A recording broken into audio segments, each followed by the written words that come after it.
Thank you very much for your presence. I hope that this evening, in taking this journey that we're about to take in the area of disease, of pathology, nutrition, of food, that we would make sense. We want to make sense.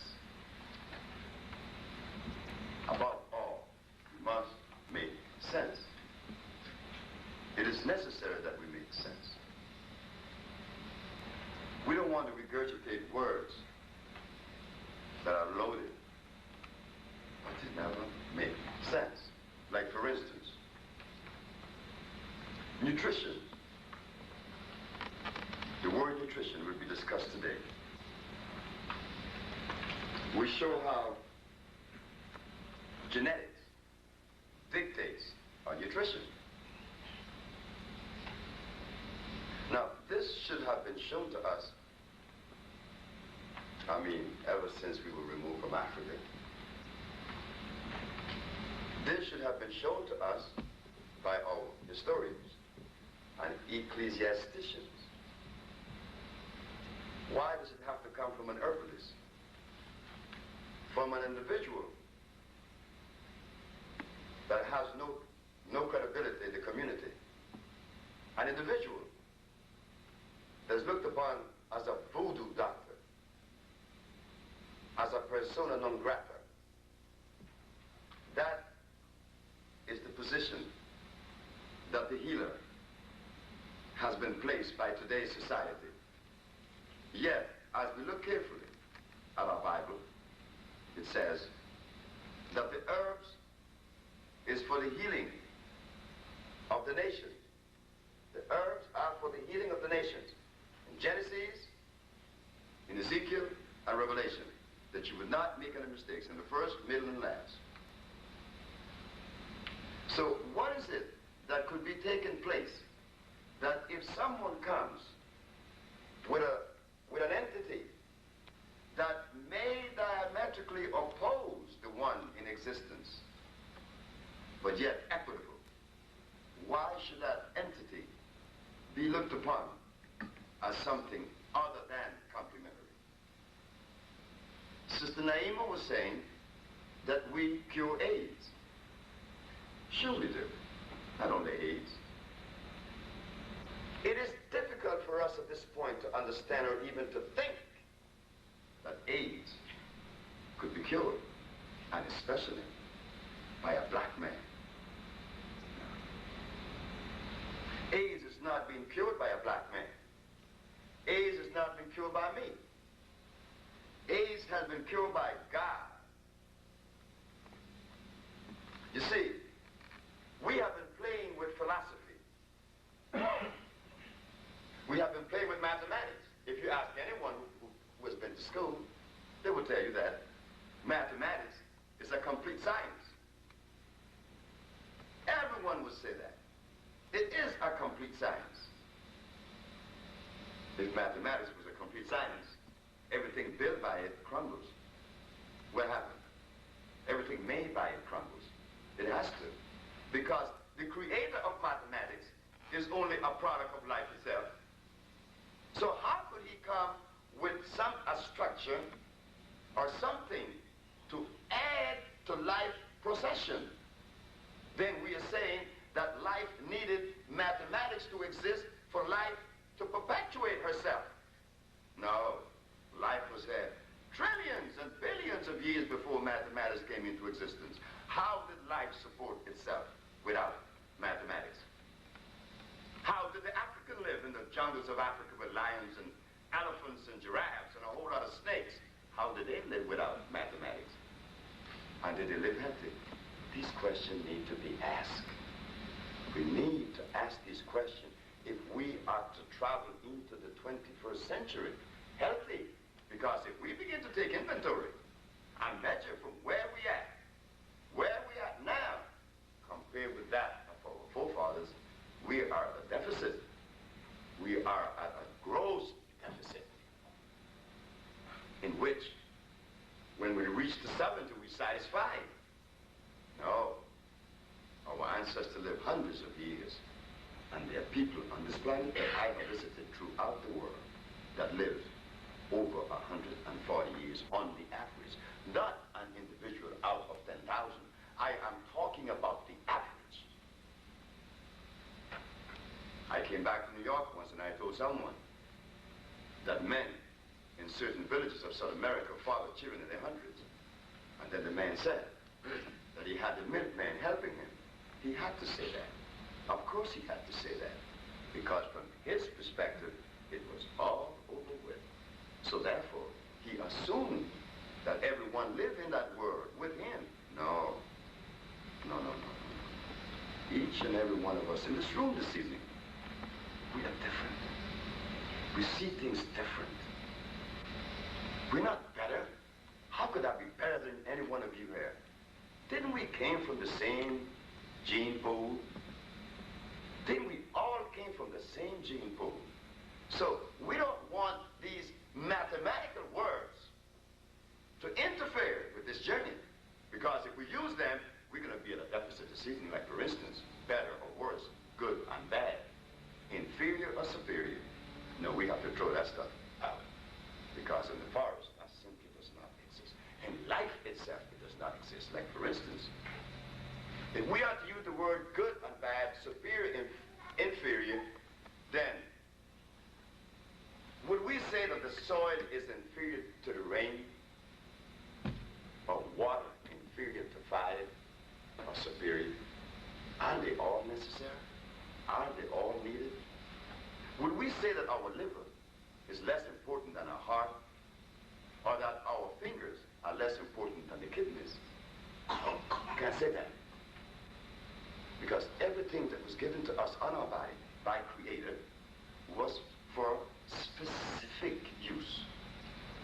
We cannot kill all of just a termite itself. If you kill a termite, you're interfering with the ozone level. Why? Because the termite produces methane that maintains the ozone level. A duck that flies from Canada to South America, his droppings reseeds the planet. It seeds the planet.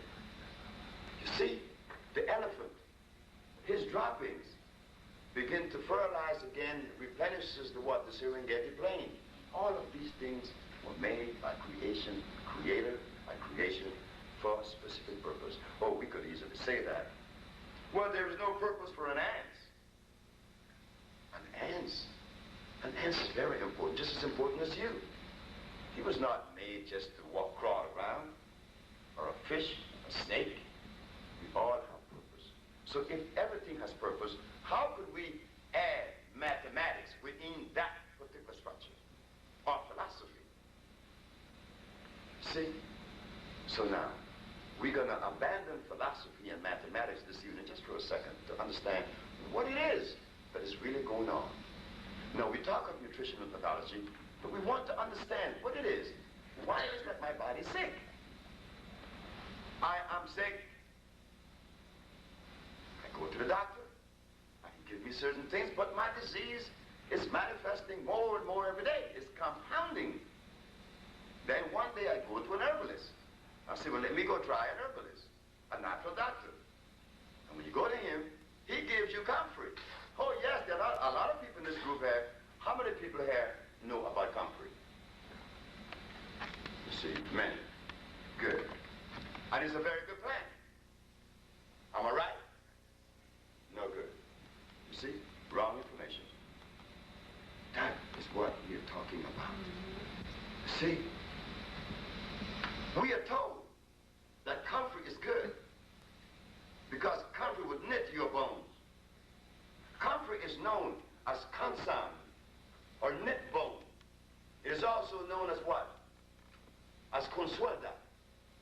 Suelda consuelda in Spanish. But in reality, comfrey is dangerous. Comfrey will tie your bowels up and will eventually kill you. And that is the God in heaven truth. But all of you who raised your hands that you know about comfrey, you read that comfrey was good. You heard that comfrey was good. But do you know that comfrey is good? No, you don't know. I knew that that would be the answer when I asked about comfort, because I was there once. Remember, I am no better than you. I am no less than you. The same information you heard, I heard.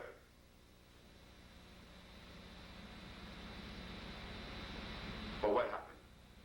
I just took myself slightly away from it to see if there could be another perspective. Because the one that I'm noticing just isn't helping anyone. When we get sick, we want someone to heal us. We don't want someone to promise us help, take our money. We want to be healed. Our body's all we have. It is really ours. This, God gave us this. You want to be happy. You want to be happy when you get 1,000 years or 100 years. You have your eyes and your limbs. See, when you get to 90 and you're not able to go into the bathroom by yourself, you are in trouble. You would be in trouble. When you are 90 and you cannot see, and you need glasses, and your glasses break on you, oh boy, when you're blind. You need every part of you that the Creator gave us. We need it. That when we get older, we want to die healthy. Like most old people die in these villages I'm talking about, they die in their 140, they die in their sleep. But they may have been working that day. And when they go to sleep, they did not wake up. What a beautiful way than to be in a bed for 20 years or to suffer gout, arthritis, arthritic pains are unbearable. Now imagine you have to suffer arthritic pains for 20 years, then die. Oh boy, what a death. I mean, that was a suffering death. So we want to now understand why our bodies are diseased. We have heard so many things about nutrition and disease and pathology and medicine and whatever it is, herbs and whatnot. We want to now begin to open up this Pandora box. And today will be the first leg of this journey. First, we want to understand that since creation, as Creator shows us, as the Creator shows that the herbs are for the healing of the nations, sure. Of course they were, and they are now. This was the substance used as far back as you could go into history.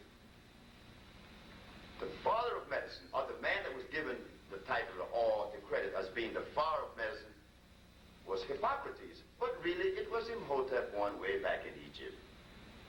But you know, because we are humble people,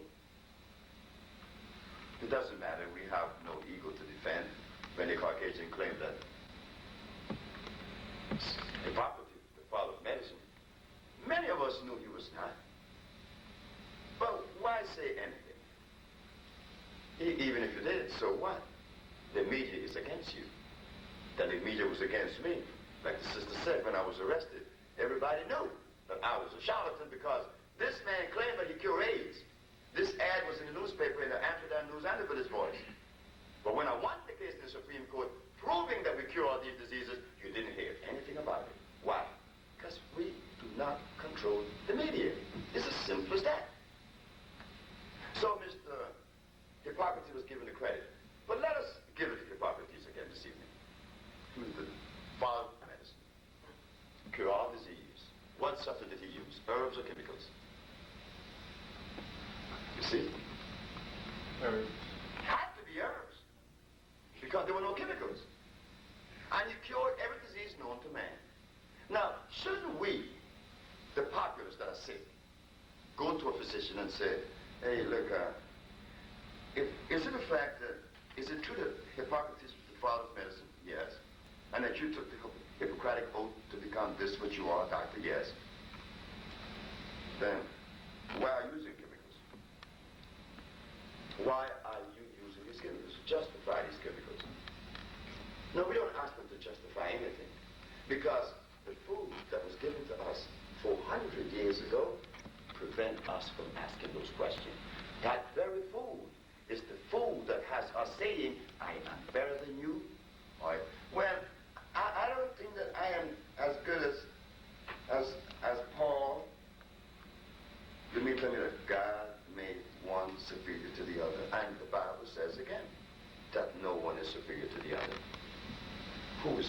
said, no one. So we don't ask these questions because we're afraid. I don't know why we should be afraid, but we should ask these questions. Why are you using these chemicals? Well, the herbs continue to be the champion of healing until the late 1700s. And that's when the noise is going to begin. And that's when the whole mess is going to start. The mess that you and I were not shown. The mess that we do not know now. No one is writing about it. But this is what took place. Galen became the last of the natural healers. Claudio Galen, 1720, Renaissance, Italy. He pursued the herbs up until that point. At that point, there was a Dutch who was very angry because he found out that medicine began in Africa. He did not like that idea. No. Because within some people exists that thing we call prejudice. You know? A nigger. No. We're going to make our own medicine. So what it did, they decided to make their own artificial medicine. They did not want to use this black stuff that started in Egypt or in the jungles of Africa. Not in the jungles because the jungle people were not sick. They didn't have any doctors in the jungles of Africa. They didn't have any healers. Healing came out of disease. Africa was never disease. That's why the African today is having problems healing themselves because they do not know about this stuff we call disease. How could he know about disease when he was not diseased? When the Creator made us, we made every living species of living things. He gave each one a food that was not shown to us. The books did not mention those things. Because the book across the board write that eggs, bacon, bread, a glass of milk is the proper nutrition. Am I right? In the morning for breakfast. Of course. That goes for black, white, and every other race. Except Chinese, because he just doesn't eat egg for breakfast. But this is a standard breakfast. You understand? This is a standard breakfast. When you go, as I have done so many times, when I go to California and I talk to an anthropologist, I hear him talk about Margaret Mead, Paul Broca. He talks about Sir Phyllis Mettrie. Historians talk about these men too. And I go to New York, I hear the same, another anthropologist talk about the same man as reference. I come to Chicago, I hear the same thing. So I begin to see that we have become molded into one little package and we all behave the same way without investigating it. We look at the styles. Goes the same way. Without questioning. So now the time has come that God is allowing us to ask those questions. Why? Because if we look at the arrangement that God shows us, he shows us this. I put a camel in the desert because he could go up to 3 weeks without drinking water. Take a horse in the desert for 3 weeks without drinking water, he's dead. He cannot live. So God put the camel where? In the desert.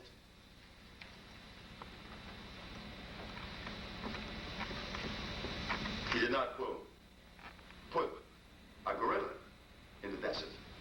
No, he put the gorilla where? The jungles, where there's a lot of leaves and bamboo shoots that he could eat.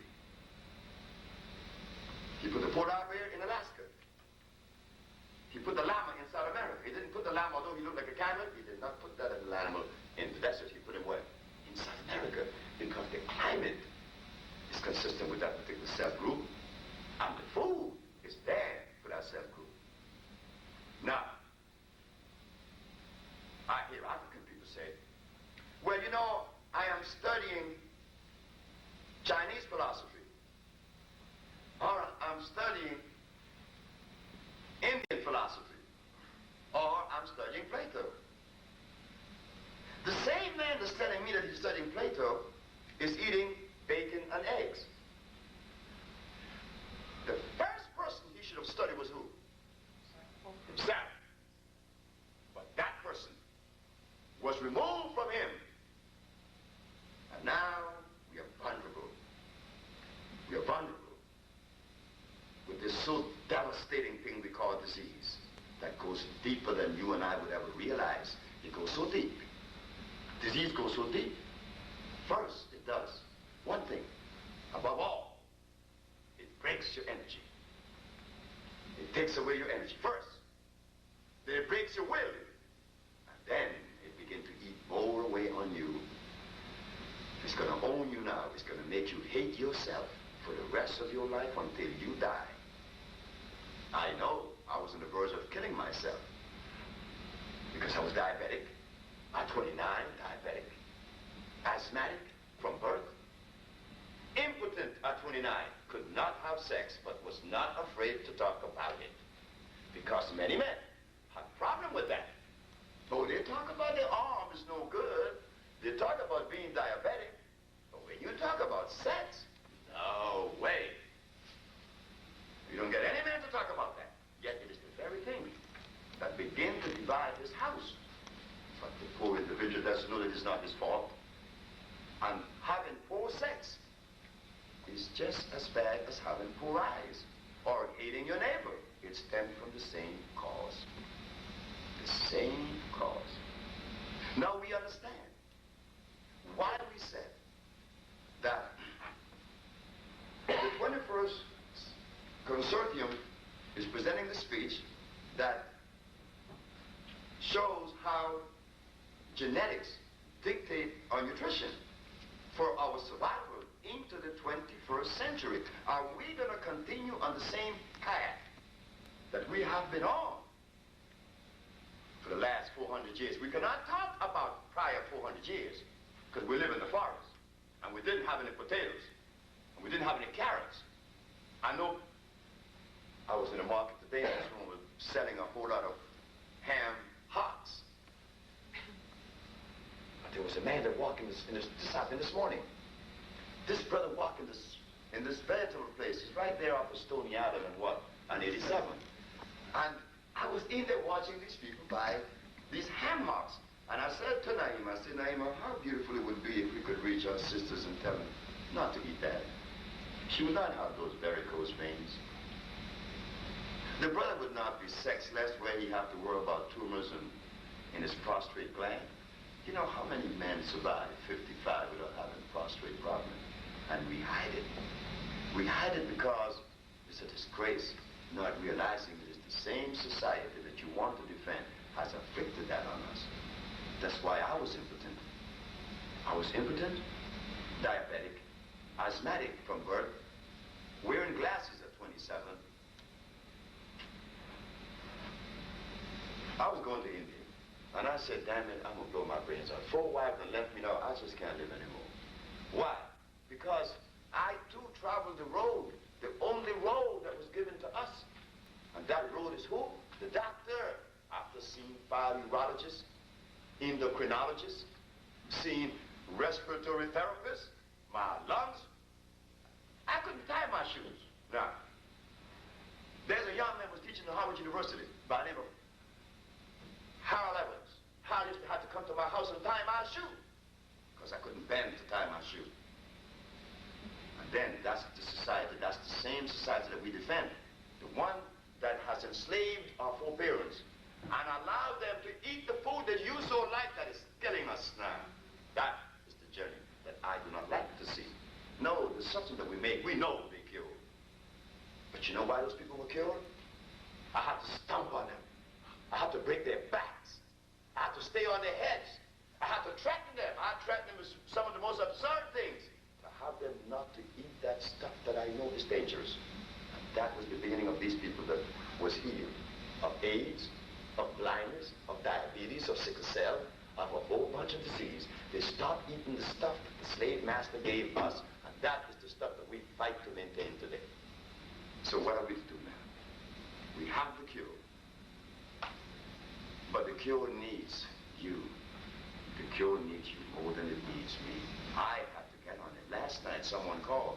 Did you hear someone call last night on the radio? Is someone in here heard the program last night? Did you hear when the gentleman called and said that his aunt or his wife or his grandmother, the grandmother of the lady, said that when she took the substance, that her pressure went up, her sugar went up, and she was dying, and they had to rush her to the hospital. And I said, I bet the doctors did not do anything. What did he do? Could not do anything. But she used that. And I know it must have affected a lot of people.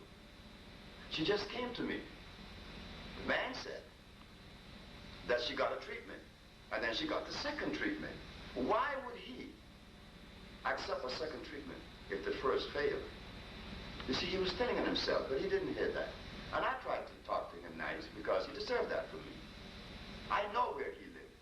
That man that called last night was eating meat. You know how I know he was a meat eater? He didn't have to tell me that.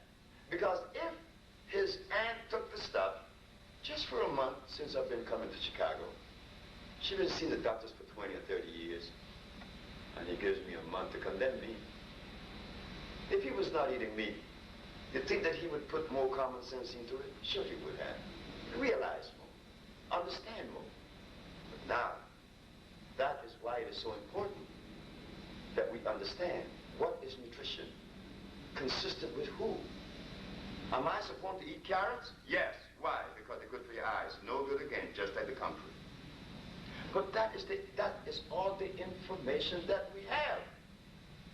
And when someone like myself and the 𝐦𝐤𝐤𝐤 Institute that I represent come forth and say, no, you're not eating the food that is consistent with you. Well, God made everything, and everything he made was good. That is true. But God ain't made no carrots. He ain't made no hog. He ain't made no cow. He ain't made no beets. He ain't made no rice. He ain't made no wheat. Now, you're smart? Take that. What you mean God didn't make that? No stuff. You didn't know God did not make that. Oh, you thought that he made that. Well, where did you get that thought from? Who put that thought into your head? That God made rice and flour, wheat. You see? And then, what is so much more devastating is that when this truth comes out, or this statement is made, was anger level towards the bearer of that statement. Anger. Anger that is necessary. Placed there by meat. 400 years of eating meat and starch. Remember what happened to us. Remember when we were brought from Africa. Africa did not have cassava. But yet if you go to Africa right now and ask someone from Nigeria, what's your main food? Gari, baby. Gari. Gari is my food. And then you say gari. Well, yes, it is the tradition of my people. You know, Africans always get away with that word. Tradition? No, we want to know, is this stuff consistent with life or not? Not about your tradition, because as far as tradition is concerned, you have a Ubangi woman with a lip this big, and you put plates in it to get it big. Why do you do that? That's tradition too. But you disfigure the lady.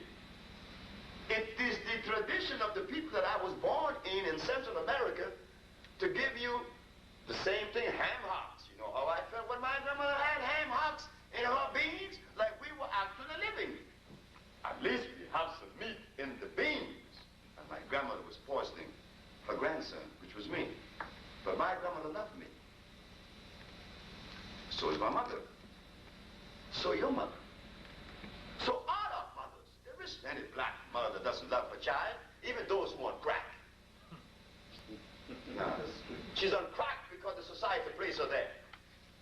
She has AIDS because the society created the AIDS. But don't tell me a black mother hates her children. That is unnatural. But my grandmother fed me milk and had me with asthma.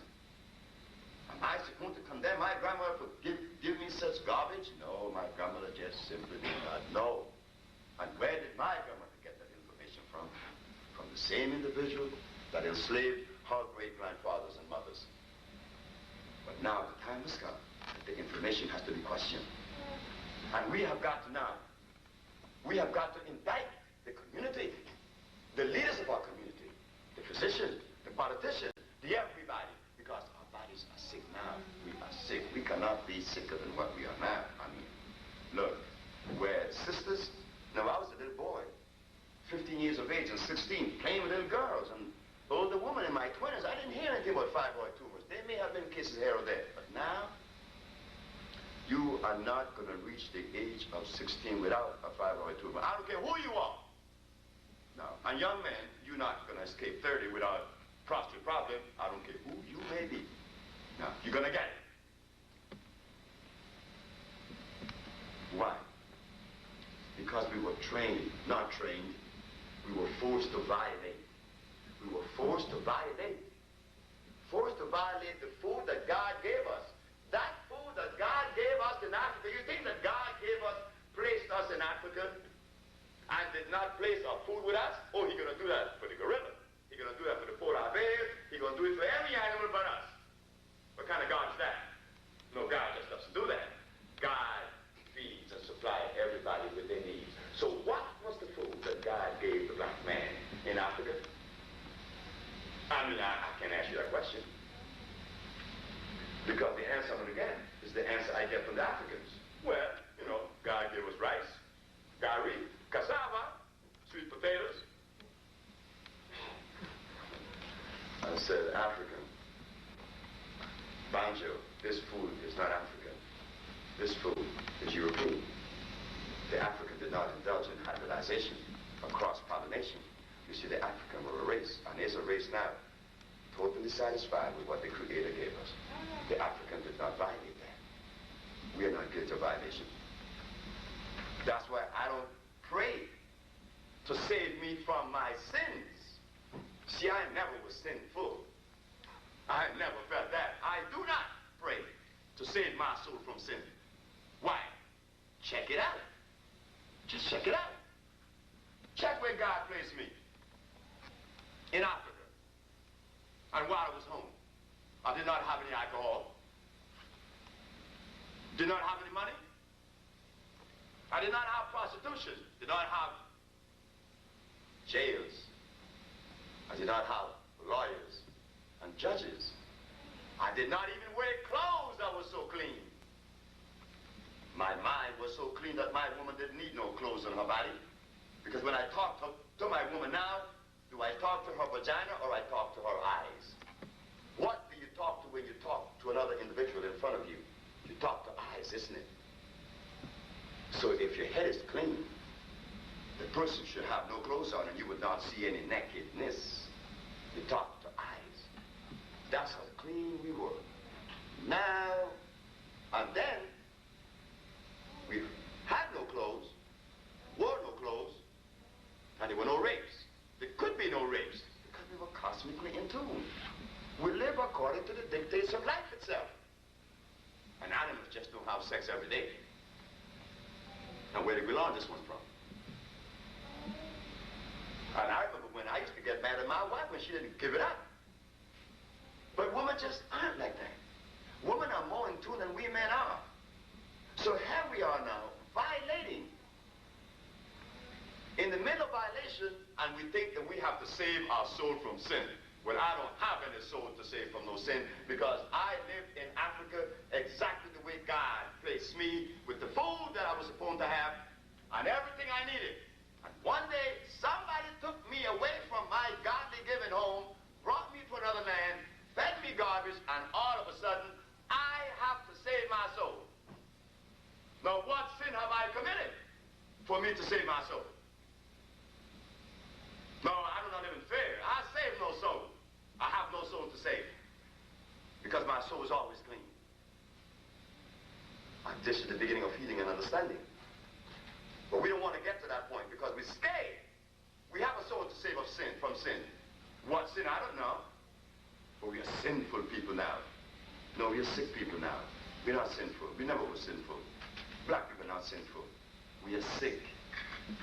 We are sick. We are so sick that even after you have cured someone, and I have done this, what I'm about to say, there's a witness in this room that knew that I made the statement.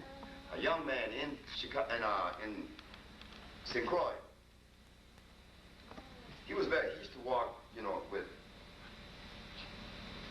his name is Larry. And I heard Larry talk. I heard his conversation so many times. I decided to heal him for free. Didn't charge me the money. He straightened out. He was happy. Oh, he was telling everyone how he was having sex again. Sure, I wish a man wouldn't be happy. A man in his 60s would be happy if his sex come back. I know I would be. I know I were at 29. So he was happy with me telling everybody in St. Croix about this Dr. Sebi. And one day, for some reason, I got this energy that was funny. I said, Larry, you know something? One day you're going to find the need to kill me. He looked back of him because there was a young man sitting in the back of him on Lou. He looked at Olu and said, Olu, did you hear what Sebi said? That I'm going to find the need to kill him? I said, I'm right. I do not live by philosophy. I live by what I see, not what I hear or read, because I don't read any books. I never read a book in my life. I never will. I live by my eyes. I could see. I don't need anyone to interpret life for me, and then I read that. I have to do the interpreting, because I'm the one that has to live that journey, not you, me. I cannot live your journey. You have to live that. So, I said, you're going to try to kill me, man, because I hear your words, and your words does not move right. They're jerky. I have no friends now. All of my friends doesn't like me, because when I sit in their company and they eat that food, they know I'm going to say something. But am I not supposed to say something when I know that they're sick? Know that I ate that food with them?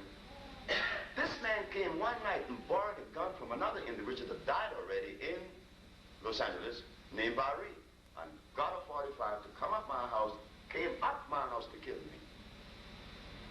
And I knew it. It isn't that I'm wise. The herbs help you to see. It's not that I'm wise, because I'm not. I'm not wise, and I'm not strong. I'm not weak either, because I do not live by these mathematical equations or these structures, good, bad. The quantum theory. It is the quantum theory that brought us this medicine. It's the quantum theory that prevents us from seeing how genetics is responsible for our nutrition and how it dictates. The quantum theory. So understanding now that God placed every animal in every geography with a temperature, with an environment that is consistent with that group cell, that cell group, to maintain life, that you cannot take a polar bear. I mean, if you think you're smart, check this one out. Go to Africa and place yourself in the Serengeti plain in the month of August, and under an acacia tree is sitting a polar bear.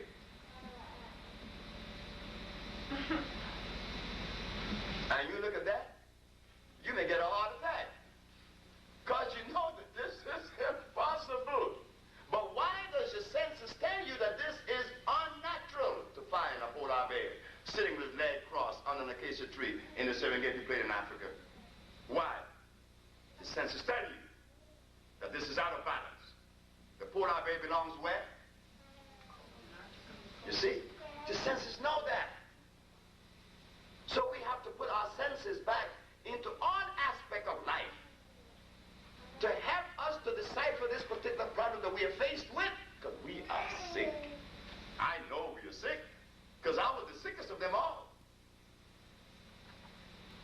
Because my friends, when I told them that I couldn't have sex, I was impotent, man, they said, shit, don't mention that. Why do you do that, man? Man, you don't do that. I said, why? I'm impotent. I want to tell the whole world that I'm impotent, because there may be one dude someplace that could cure this disease. I want him to hear it. But with my brothers who live with the stress that was placed by the quantum theory, he's afraid to say that he's impotent. So now that we're faced with this thing of health, we have to understand the reason why we're sick. Why is it that we're sick? Because why? We're not eating the food that God intended for us to eat. That's all why. Once you begin to go back to that, immediately. And I cannot stand in front of you and tell you that I'm on the bandwagon 50%. No, I'm not, because it would be a lie. I eat the same food, not the same food you eat. No, I do not eat that food now, because I don't eat meat, I don't eat eggs and all the other junk, but I do eat some starch. But now, I have learned to balance that starch with a whole lot of greens without the fat back. And then there's another one, the water. That God-given substance that most of us dislike, water. The drinking of water to maintain this health. What is necessary to flush the cells? It's absolutely necessary. So we travel a little bit. We don't want to make it too confusing because sometimes I get carried away and begin to juggle the whole thing around, trying to give you as much as I could possibly can that you would leave from here with a good understanding. We started saying that medicine began with the Egyptian, but the credit was given to Hippocrates, the Greek. Then it came all the way down to Claude Lorrain in 1729, and there it began to suffer the criticism of the physician because to see where it wasn't too cool for industry and money. So Bombatus von Hohenheim began to invent these chemical medicines. Bombatus von Hohenheim, that is the man known as Paracelsus. He was the one responsible for making the chemical compounds that you see today. And the poor Dutch, because of his prejudicial feeling towards the black race, he poisoned himself at age 48. He died by his own hands, poisoned with the stuff that he made. But if Bombatus had died all by himself and everything would have changed, it would have been cool. But what happened? The substance that he invented is the same substance given to us today by the physician. That substance is known as what? Allopathic medicine. It is made out of what? Carcinogens, inorganic compounds. We understand now that it came from the herbs all the way down to these chemicals that are hurting us. They've been hurting us. And I tell you what, every black person in this audience that is about 40 knew that your grandmother knew. Your grandmother knew it now. If you talk to her, you go back to the south and you see. And she would talk about the herbs. She knew that the chemicals were no good. She knew that, and you knew it too. You know it now. But we handicap because those who support to replace the allopathic medicine, he come with what? Homeopathic, just as bad. You see? He come with something a little step down, but still not as complementary as it should be. Because his substance now is not carcinogenic, but they are inorganic. There's a difference. There's a big difference.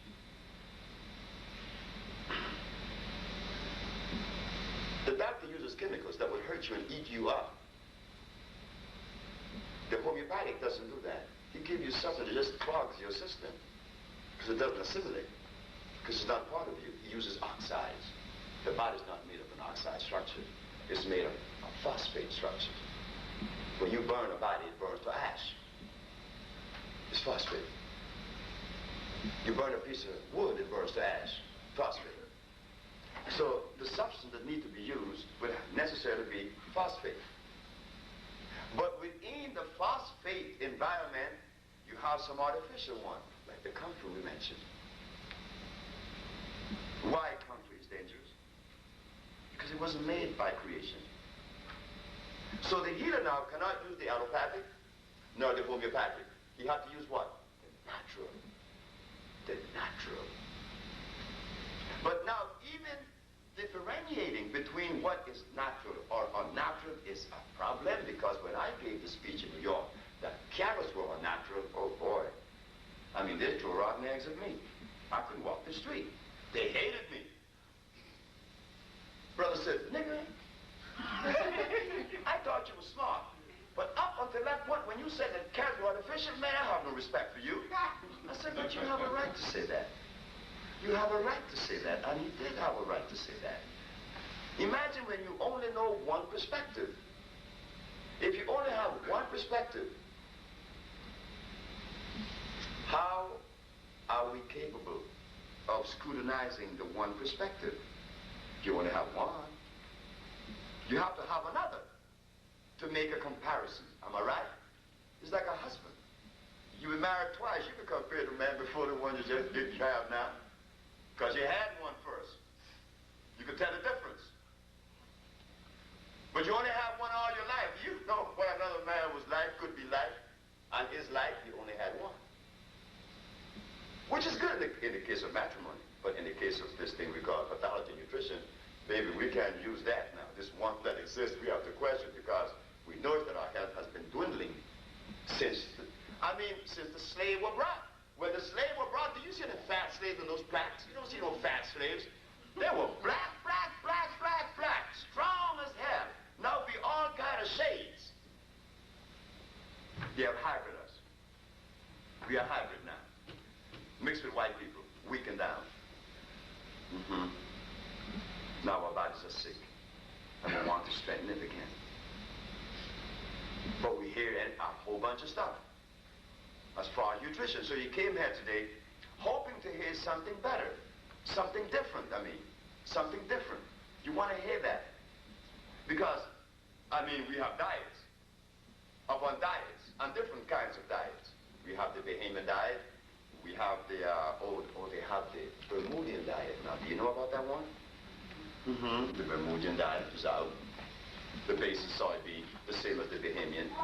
Soybean base, which is going to eat the linings of your reproductive organs out and obstruct your passage in your bronchial tube because it is artificial. And our brother showed us that. George Washington Carver showed us that he made plastic from soybean. Sure he did. That was one of his inventions. He made plastic from soybeans. And now we feel that from the same source of plastic we get nutrition. Is that consistent? From the same source that you make plastic, you get food? No, something is grossly inconsistent here. Again, but because we did not have the other perspective, we could not see. That's why everyone raised their hand that country was good. When it was not good. It is not good. So the herbalists, like myself, understanding that to cure someone properly and quick as possible, we have to take them back to the food that was created for them. You all will rebel, like the man in 𝐤𝐨𝐬. The man came to me because he had diabetes. I said, don't feed the man the starch anymore. Please don't do that. It's no good for him. I say he's impotent, and you don't like that, because you're a woman. So don't feed him the stuff that's going to perpetuate this thing. I said, put a salad in the stable. I'm going to come and visit you at noon to see how he's going to react. And I was in the back. And his wife said, no, he said, honey, hurry up with the food. She said, but it's on the table. Honey, the food is not on the table yet. Get the food. I put the food on the table. No, it's not. The only thing on the table is some salads. I want my food. Hurry up, girl. I know I have a certain time to stay here. And he went into a rage. Try it, you see. Try it yourself if you're married. You try it on a Saturday evening or a Sunday afternoon when this man expects some chicken and mashed potatoes on the table or some collard greens with fat back in it, and you put a big side on there for him, and he's going to look at you and say, you must be jiving. You see? And then we talk about the cocaine addict. The cocaine user is not an addict. I know he's not. I should know. I was one. And I love using cocaine. While I was using it, it was nice. Because my friends said it was nice. And it was very fashionable because we were the elite. We used coke. We didn't smoke no grass. We used coke. What you mean? What's wrong with this man? But I stopped that many years ago. But I still eat some starch. So tell me about addiction. So why not use the coke? Stop the starch. The starch user is the addict. But we were made addicts. We were made addicts because the food that was consistent with our forebears was left in Africa, and that was the very thing that the Supreme Court of the United States could not deny me from manufacturing the compounds that you know now as the fig tree product. The judge asked, why the 𝐦𝐤𝐤 Research Institute products? Why the African biomineral balance? When there are already many diets and programs out. I said the reason why the African biomineral balance is so necessary is because when they removed the Africans from Africa, they did not bring our food with us. It's like taking a gorilla from Africa, man, and placing him in a zoo and feeding him carrots and lettuce. Gorillas don't eat carrots nor lettuce. He eats bamboo shoots and berries in the forests of Africa. All of a sudden, because you remove him from his home, put him in a zoo, you're going to feed him what is convenient. And this is the very food that we are eating, a convenient food. The one that is so accessible, the one that is so cheap, but the one that is so devastating that our brothers now are suffering impotence, I said. Our sisters, she suffers impotence too. Oh, don't think that just men suffer impotence. I know women in their 20s don't want to have no sex. Their reproductive organ is so jammed up, they don't even want to think of sex, can't even do it. Why? Because of the food that was removed from us? Yes. The African biomineral balance is necessary because the food that was consistent with us in Africa, we don't even know it now. None of you had know it, including me. What I did with the Wisha Institute, what we have done, was to find the plants that contain the amount of electricity that would begin the regeneration of cells and give you energy. So we had to go to the tropics to find those herbs, because we came from where? We came from the temperate region or the tropics. We came from the tropics. We went to the tropics, go to the tropics all the time and get these herbs, high in alkali, give them to you. In 5 minutes, you're telling me how good you feel already. Sure. It wasn't that we were wise either doing that. It's just that we made a decision that was consistent cosmically. Don't deviate from the cosmic. The cosmic is God's creation. When you interfere with that, you interfere with your life, not the life of God. God don't care what you eat. You could eat and die. He still lives.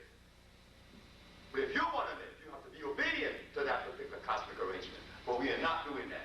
We're eating comfort, thinking it's good. We're eating carrot, thinking it's good. Peppermint. Oh, we drink peppermint tea. Sure, I like peppermint. It's very delicious. It's very good for you.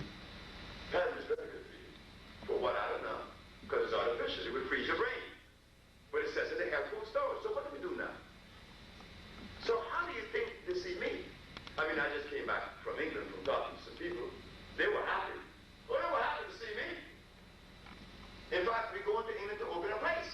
And we will be successful. Why? Because the herbs are the #1 agent of healing in England. Why? Because the Queen says so and she uses herbs. But in America, no. In America, the white man made sure you're talking about herbs, you go to jail.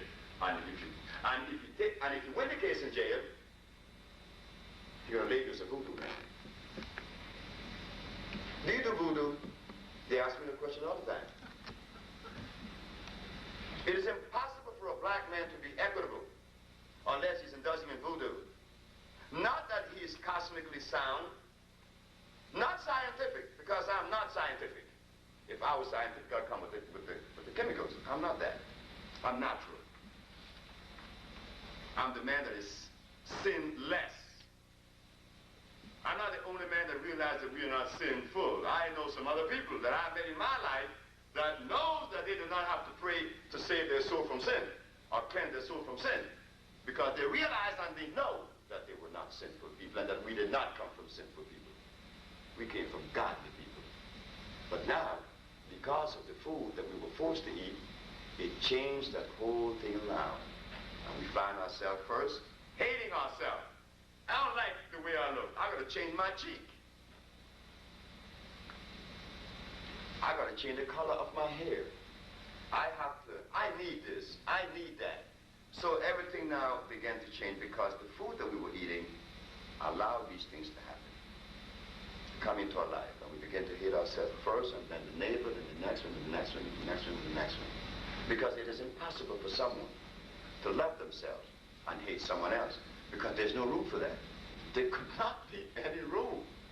I mean, I should know that one also, because when I was in my 20s, and my second wife left me, I took a machete. You see, I come from Central America, you know, where we use machete. You guys pick cotton in America. In Latin America, no, we pick bananas. We got a machete, baby. So I'm used to a machete. So I'm going to kill my mother-in-law with a machete. because I thought that she was responsible for my wife and I breaking up. And nobody could show me any different. But I couldn't see any difference. Why? Because the meat was helping me to see the stuff. And oh my God, I suffered the greatest embarrassment of my life. Because 7 years later, I was healed. Because when Melvin left me, I decided to see the healer approximately a year later. And by the second year of my life, I was just as virile. I lost 89 pounds. And I was feeling good, and I was looking good, and I felt so healthy, I felt so good. So I sit quietly one day, and who came to my thoughts? Clara. Why Clara? Because Clara is the name of my mother-in-law, the one that I wanted to kill, the one that if I get with that would be, I'd chop an egg off, at least, or an ear. At least I'd bite an ear off, you know, I had to get something. So after these 7 years had gone by, I thought about Clara. And then I thought of her birthday. And I bought a television.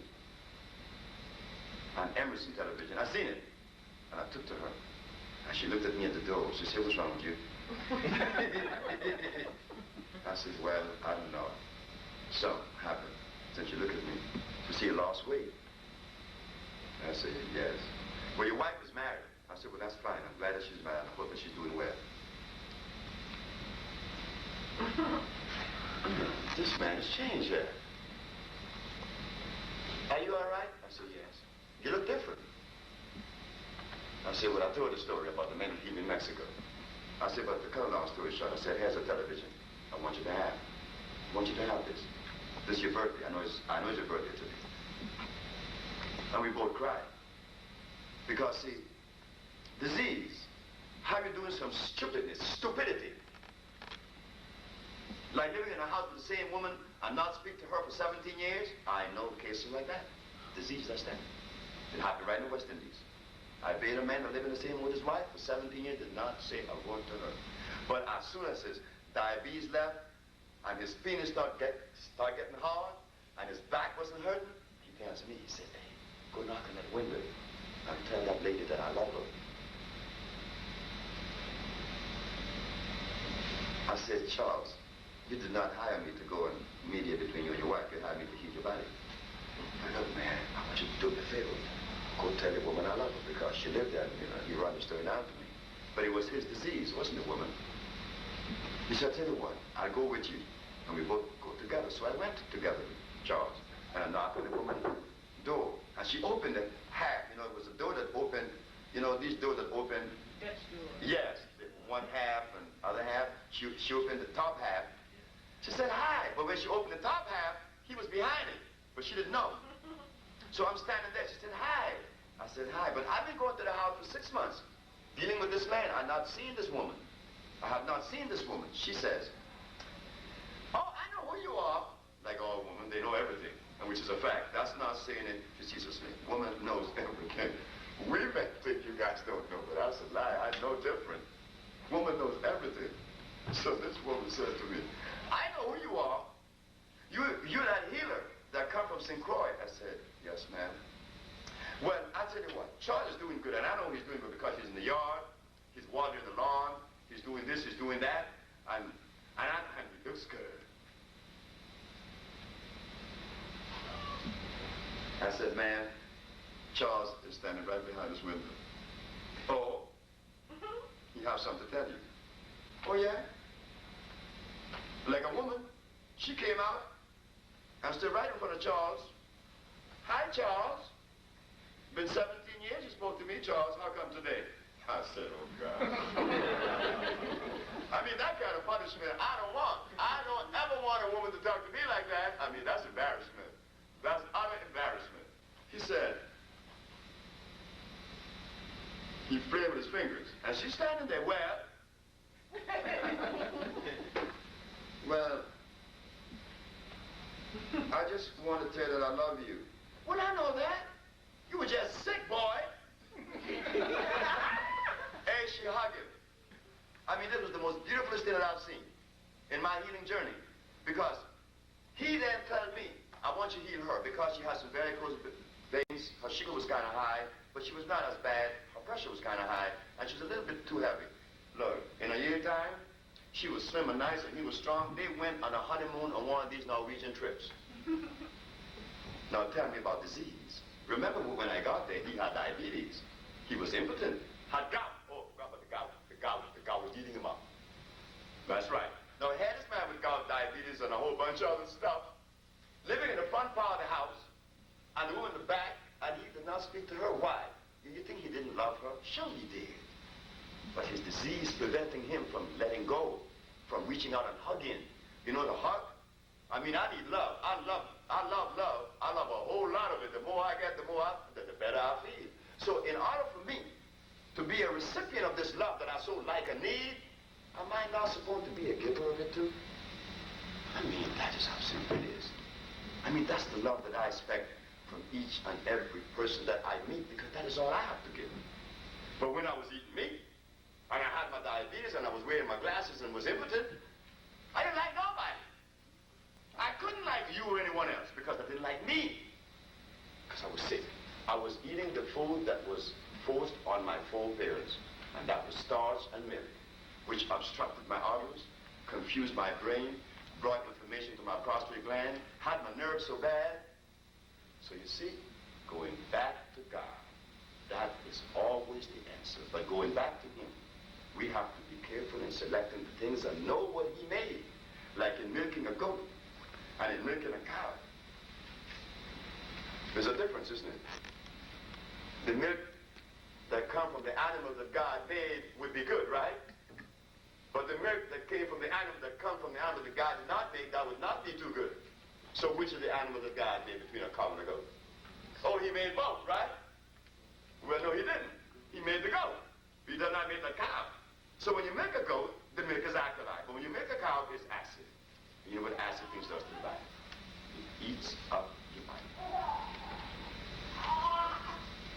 That is where all disease begins.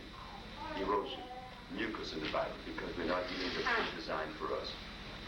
So, we begin to see now, it begins slightly with a headache at 16. Oh boy, these violent headaches, you know, when you're 16, and you get this pain, it begins then. And then you begin to get fevers at night. Then you begin to feel pains, and around in your 20s, you begin to have these fibroid tumors. The doctor says, you have some fibroids there, but you don't bother them, they don't bother you. Now, how could something inside of you that doesn't belong would not bother you and not grow in you? Doesn't make sense. Doesn't make sense, but we accept this. So for us to give this planet what we were designed to give the planet, we have to do what? Heal ourselves by returning to the food of our fathers. But we're not going to do it with one leap, one jump, one act, because that is a violation of life too. The sun rises gradually. Everything moves gradually. A baby sucks his mother's nip. Gradually, he sucks more and more until one day he sucks maybe for half an hour. And when he wean gradually also. So we have to now find a means to wean away from this food that we call, this stuff we call food. Because we're sick. We're impotent. We're going blind. We're diabetics. We got bad nerves. And we have short patience. And the one ingredient that is so missing for this journey to be understood and accepted is the thing that I said I like, which is love. But it is not the word itself. It is that electrical communication that is between you and that other person or everybody besides yourself. But to be able to reach there, to accomplish that place that you want to be comfortable with, you have to provide yourself the environment inside of yourself. And that environment could not be provided by eating meat. Just cannot. It's impossible. Love leave. When you put meat in your mouth, love leave you. Why? Because love says you don't like yourself. Because this stuff was not designed for you to eat. Your body was not designed to consume meat or milk or cheese or butter or eggs. So love leaves and leave you hanging, hating yourself and everybody else, and everybody's going to start hating you. But as soon as you get off of it, you find that love enters, and everybody see you now, just smile. Like I remember living in Honduras as a little boy. There was a man that used to always pass cursing on some very nasty words, but we got used to his nasty words, cursing everybody. And everybody just get away from it. And one day, he stopped cursing, and he was cleaning. Something happened. He got a wife, And everybody would walk up to him and ask him, how did he do it? But everybody still loved him. They would stay away from him, though, but now they would go to him because it would become a magnet.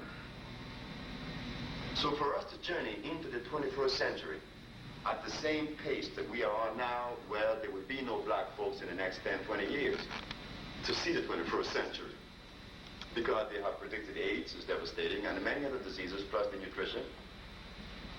But I just saw something which I'll share before I close. You know, the African people has been grossly misunderstood for their contribution that they made. And the greatest contribution the African made was to show the world that the best way to live is to live naturally.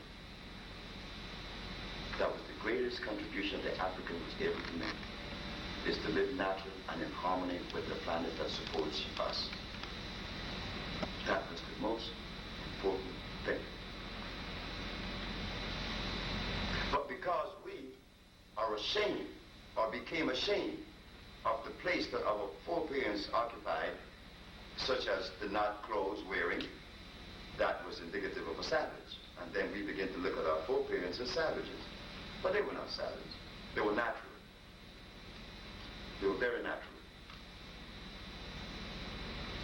They loved everyone. They traveled the world. When you go to Mexico, they talk about us. So it is necessary for us to begin now to put together more forums like this, talks. Sister Dorothy is very instrumental in bringing this about. For you to listen to this new perspective. The perspective is what? To cleanse the body. Disease is what? One. So when you leave from here today, someone asks you, well, you know, my grandmother has Parkinson's disease. Oh yeah, she has mucus in her brain. Located someplace in her brain that need to be removed. But my uncle is suffering with arthritis, where he has mucus in his bones. But what about my cousin? He has AIDS. Where do you have the mucus in his lymphatic system? His blood and his skin. But what about my mother? She's going blind when the mucus is on her eyes. And anywhere that mucus concentrates, it leaves the name of a disease. And the mucus only comes when you have injected something that did not belong in your body. And if you want a beautiful test, try this one, and then you'll see. Stop eating for 21 days. Just drink water and juices, and if occasionally a fruit or so. Just don't eat anything. At the ending of 21 days, you're going to feel very good. You're going to feel very healthy and strong and light. And then you go and sit in front of some fat bag and a glass of milk. And you're going to be sneezing, and your nose is going to get tight. In fact, many of you sitting in here, noses get tight already. I could sit all the way from here and hear that little baby with mucus in his chest. The little baby that she's holding. Why the mucus on the baby's chest? You see how young that baby is? And the baby already has mucus on his chest. Of course. Now imagine that baby holding that mucus in his chest without someone reaching out to really help that baby. That mucus would be there until time immemorial, eating away the lining of his chest, his bronchial tubes, his lungs. And then one day the baby get a fever, then the baby get pneumonia, then the baby passes because someone did not come in time to really help the baby because they did not know what was going on. That's all disease, mucus. The only reason why I knew that I could cure AIDS, it wasn't because I knew and I set out to cure AIDS. No, I did not set out to cure the AIDS or any disease. None of the Wish Institute. We set out to nourish the black people back into health. That was our intent. Because we noticed that the black race was suffering more than any other race in the area of nutrition. When I went to Africa, I got scared. I got scared as hell. I got scared. I don't want to go back to Africa right now. I mean, I do not want to go close to Africa right now because tears comes out my eyes. When I went to Africa, and then I saw heads of state that invited me because Dr. Sebi is known all over the world. So these heads of states invited me, and what are they going to eat at the dinner table? Bush rat, and gari. There were no vegetables on the table, and I'm looking at this, and this is the very man comes to America, that came to America in the early 60s, in the early 50s, that I remember us saying, oh, I have a friend and he's an African, he's a real African. He ain't from here. He's different. I heard sisters say, I'm not married no nigga from here, I'm married an African, I'm married a foreigner. That African had more starch in his brain that you would ever imagine. All of the invention in the world came from the head of the black man of America, not the African. Not the Central American like me, it came from you. So it is time for us to begin to explore the possibilities of us identifying the beauty in every group. The African has the answer, because he has the soil. The black man of America has the brain. The Caribbean, he could be supported, and it's all over with. So what's happening here? Here we are, the 𝐦𝐤𝐤 Institute, curing AIDS. You mean to tell me that we're going to suffer the same fate that the others before us suffered, such as George Washington Carver, invented 1,500 agriculture product and appealed to his race, and they denied him? He had to sell his formula to Henry Ford for $100,000. Mr. Charles Drew, he was the inventor of blood plasma. He died needing blood. Now here we are curing AIDS and recorded curing sickle cell. We called the Sickle Cell Research Foundation in Detroit and talked to Dr. Whitney and said to him, Dr. Whitney, we feel that we could help you in an area that is really hurting the black race. And what area is that? I said sickle cell. We cure sickle cell. The man said, I'm not interested in your cures for sickle cell, and slammed the phone down in my face. I went to Howard University. You know, all of us black people hold Howard very high in the scholastic field. Howard University. So what happened? I went there, and they directed me to one man known as Castro, Dr. Castro, because he's head of hematology. I said, Dr. Castro, we cure sickle cell. We want to help. Black children doesn't have to suffer sickle cell anymore. He said, have you written a book? I said, no, I've never written any books. Well, how would I be able to scrutinize your premise if I do not have written material in front of me? I say mathematically, you're right. But I do not live a mathematical life. Have you written a book? He said, yes, I've written several. Do you cure AIDS? No. Do you cure sickle cell? He said, no. I said, well, there you got it. What does writing a book have anything to do with curing sickle cell? I can see. My cure does not come because I'm able to scrutinize the philosophy of others before me, because if I had done so, I would be a victim and a recipient of the philosophy that they established as truth. But I had to deviate to another one. And for your information, Mr. Castro, I come with a black perspective. Totally black perspective. Because that's all I know. I know nothing about no Jews. I know nothing about no Japanese or Chinese. I know nothing about Greeks. But about my mama, I know something. It is her and her alone I should know about. Not the philosophy of another. And because we accepted the philosophy of another, we missed the boat. The food that was consistent to keep us healthy through time immemorial was removed, and we didn't know. We had no idea. And every time we go to see a doctor, the disease would come back. But he too didn't know that the food was doing this detriment. Because the lady that came to me in Detroit just recently, 82 years of age, was crying one day because her doctor died the week before she saw me, and the doctor was only 62 years of age.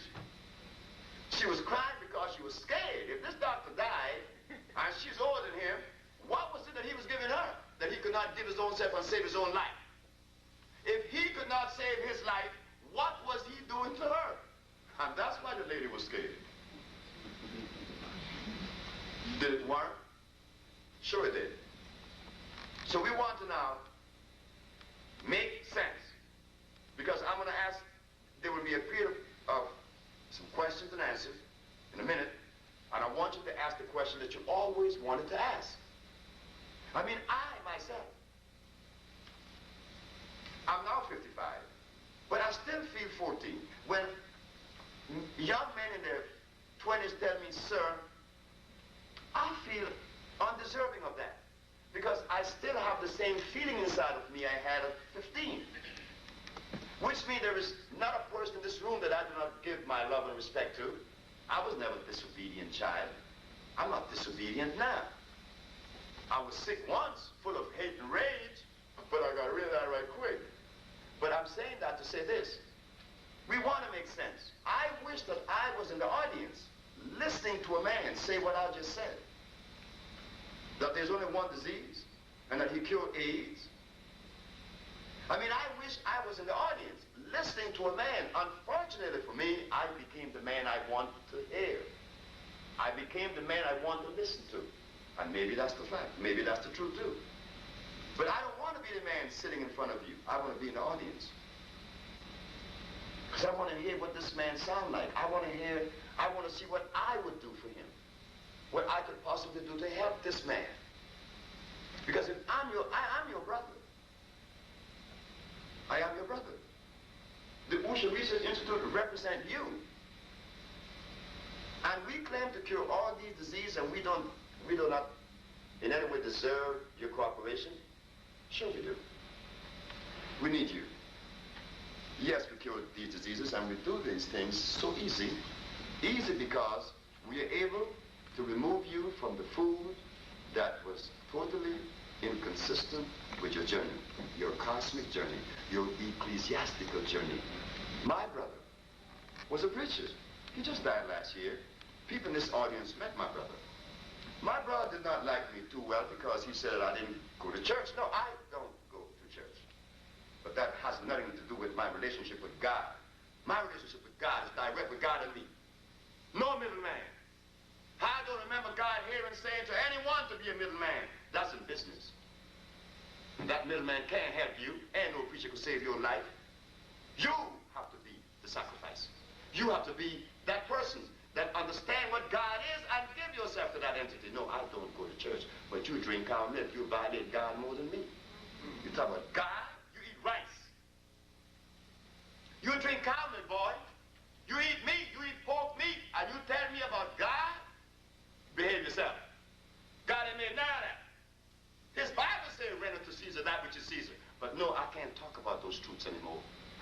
Because I do not live in a world that support that truth.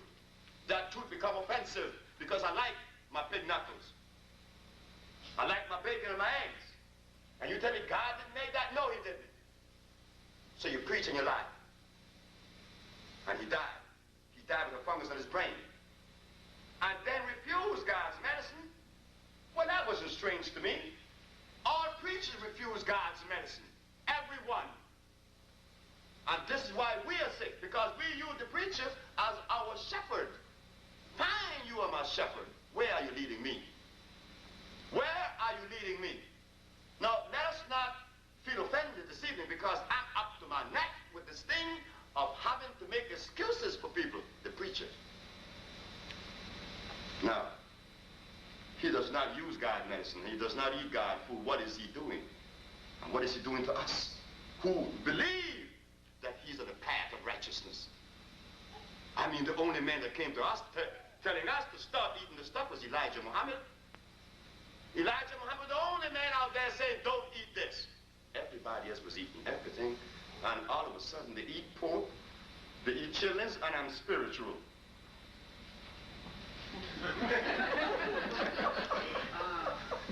You see? A sick body. Now remember now, here is a man with diabetes and gout, and he's spiritual. Then he tells me that the spirit living inside the body. The spirit is living inside of a sick body. Is the spirit sick or clean? Inside of a sick body. Now that is nice.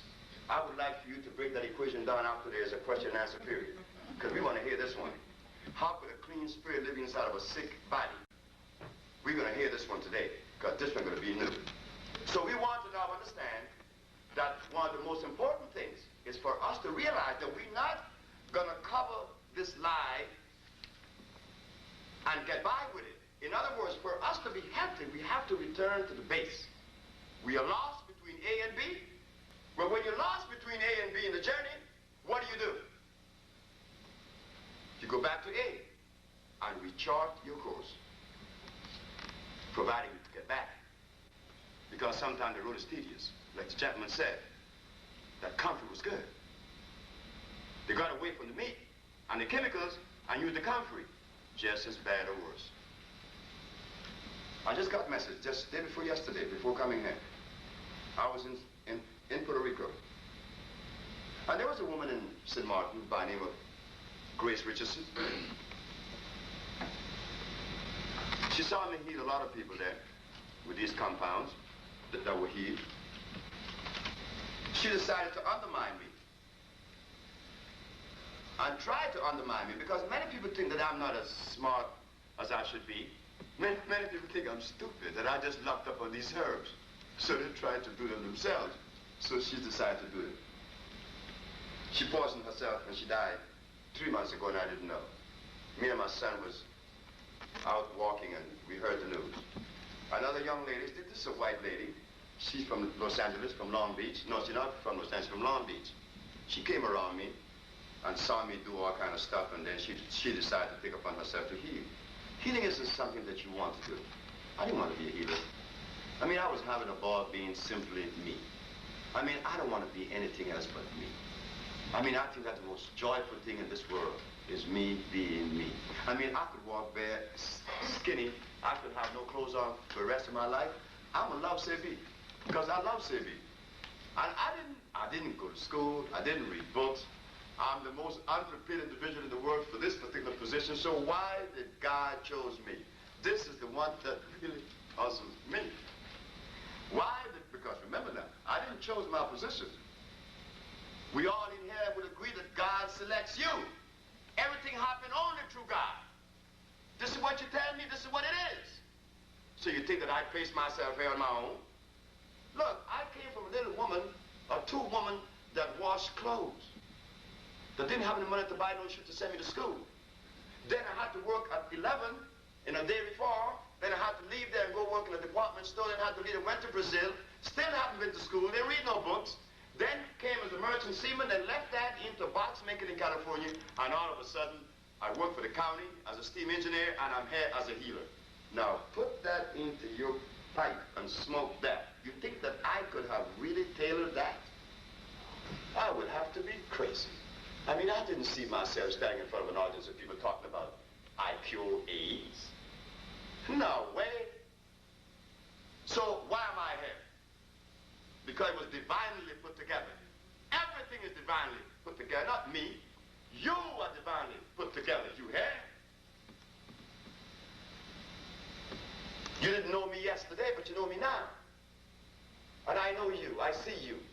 Don't know you, but I see you. I'm acquainted with you. So we don't want to get into all this other stuff that maybe this and I think that and perhaps. No. The reality is we are here discussing a subject that needs to be discussed every day throughout the United States and the black community. That every disease in the world has been cured by us. Yes. And that we now are launching a campaign to acquaint Chicago with this particular substance that came to us at a time that is so needed. We can't sit back and criticize it. The best thing we could do is, few of you say, just jam Sebi, man. Just sit down with the brother and see what it is and how and why all this stuff and how we could help. Because if Sebi and the 𝐦𝐤𝐤𝐸 Institute, which is the 𝐦𝐤𝐤𝐸 Institute, is curing all these diseases, I think that it is time for us to put this into motion. You see, I didn't go to school, and I don't read books. I never did, I never will. I could see, and what I see, I put into motion immediately. Then it gets things done. It's as simple as that. I don't have to plan anything. You don't have to plan because every plan you had foiled up. Every man you wanted left. And the man you didn't know came, and he made you laugh without you knowing who that man was going to be. You see how simple it was? It's simple. But when we reach and think that we need this and that and try to arrange things, it doesn't happen that way. It happens naturally.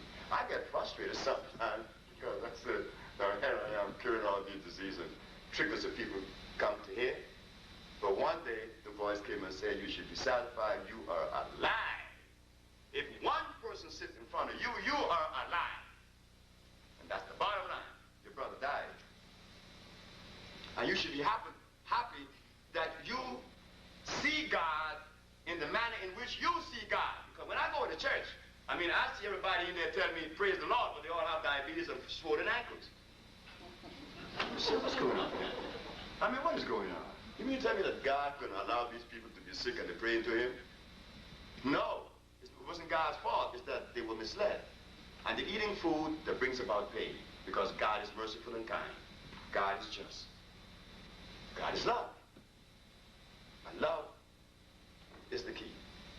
So in closing, remember that now genetics dictates our nutrition, meaning that we're going to have to eat the thing that was given to us by God in Africa. But since we do not have them with us, we make those things possible for you to get in these bottles. The woman last night, or the gentleman called last night, was very angry at me because he said that his wife or someone took the stuff and they felt so bad they had to rush her to the doctor. How do you think my mother felt, I said, when she took it? My mother screamed. My mother jumped up and screamed. My little girl, 13 years of age, is downstairs with my mother. She would not call her mother upstairs. She called me all the way from Puerto Rico to New York. 1 o'clock in the morning. Daddy, Grandma is in a bad way. She's crying. Her heart is beating fast. And she looks very, very, very, very bad. But I know she's going through cleansing, and I'm not going to call Mommy. I just got to tell you that grandmother is happening. This is what's happening to grandmother. I said, thank you, Usha. Give us some water.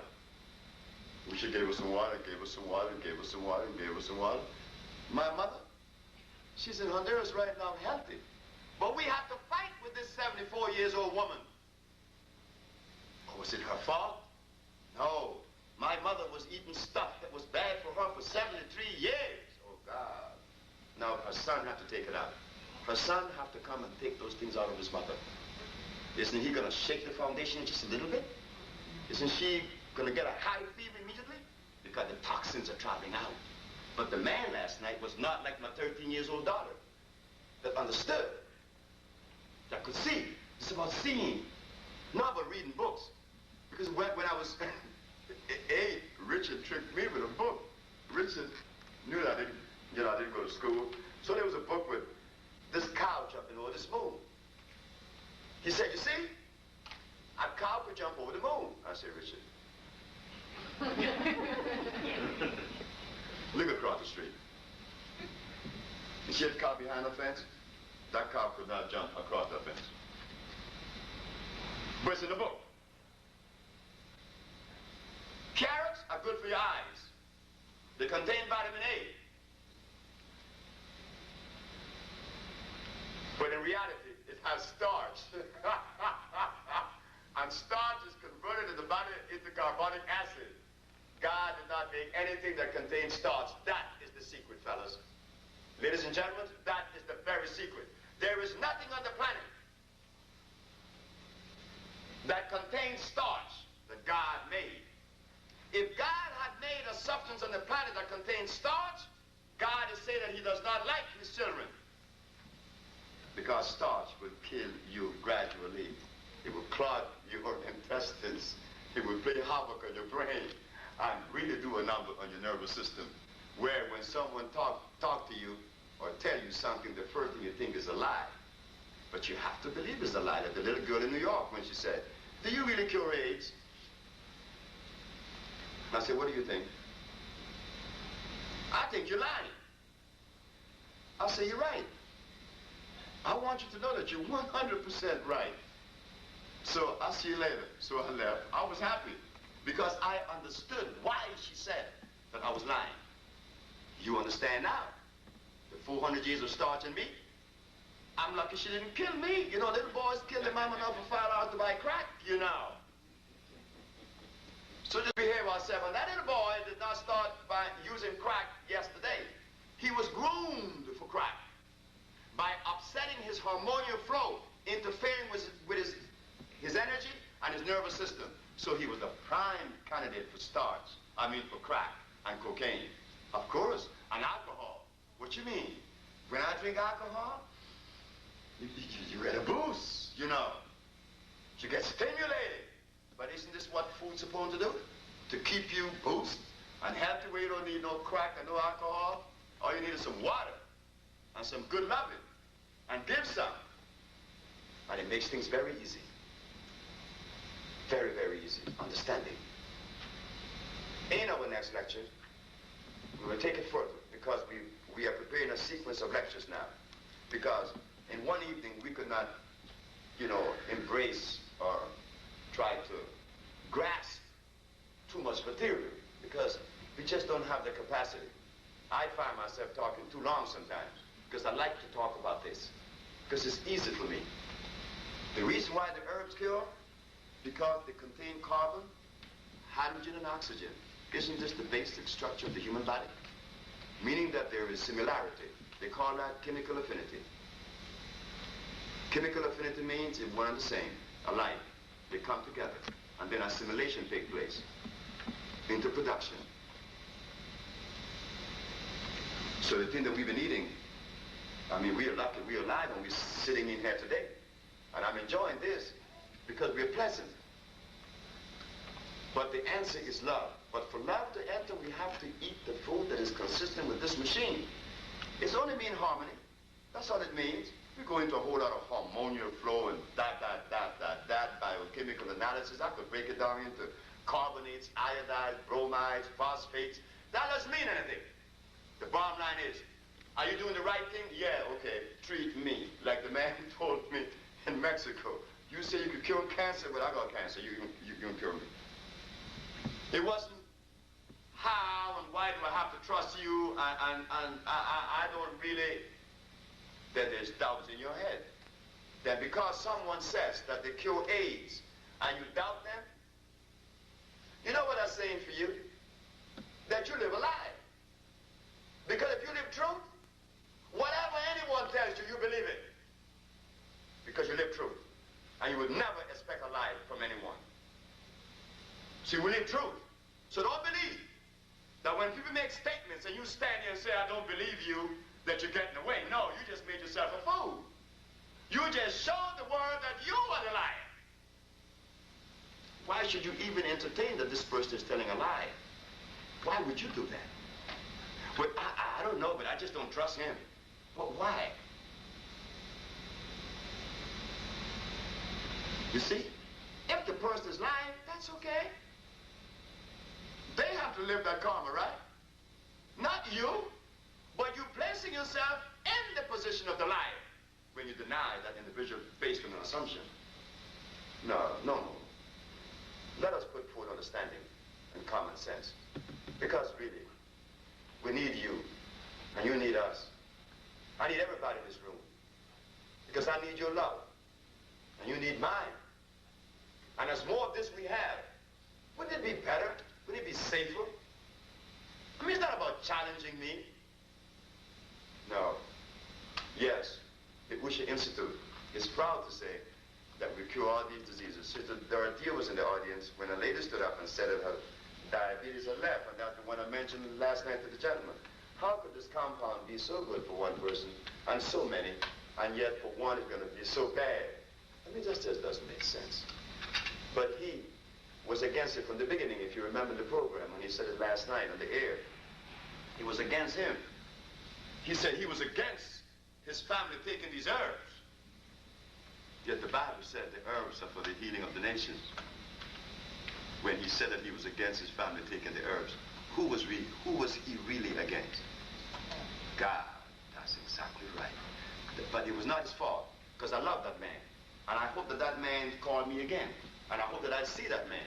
And I wanted to talk to that man again, although he was angry at me. But doesn't he have a right to be angry? Look at the stuff we've been eating. Look at the stuff we've been fed. He has a right to be angry. There's reason. But we don't want that this evening. questions, to be direct, sure. And I know the answer's gonna baffle you sometimes, but that's okay. I'm not gonna sit in front of you and tell you a whole bunch of lies, because it doesn't help me. So thank you very much. That was your lecture.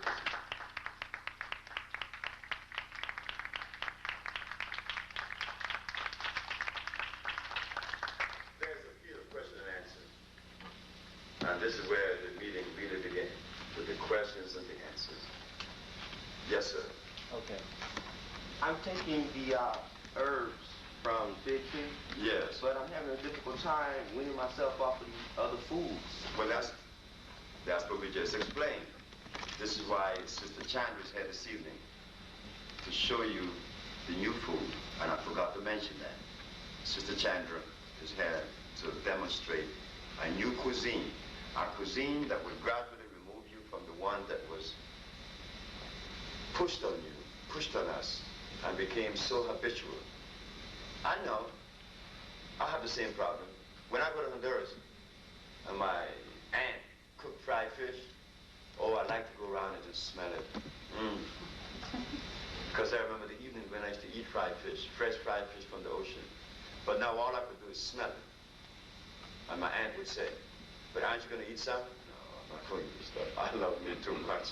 Believe me, I don't want to suffer no pain. So I do not eat it. But I have 26 years of trial and error, or of weaning. And still have not weaned all, but weaning out to keep me healthy without any disease now. So what we will do, we're opening a center here in Chicago.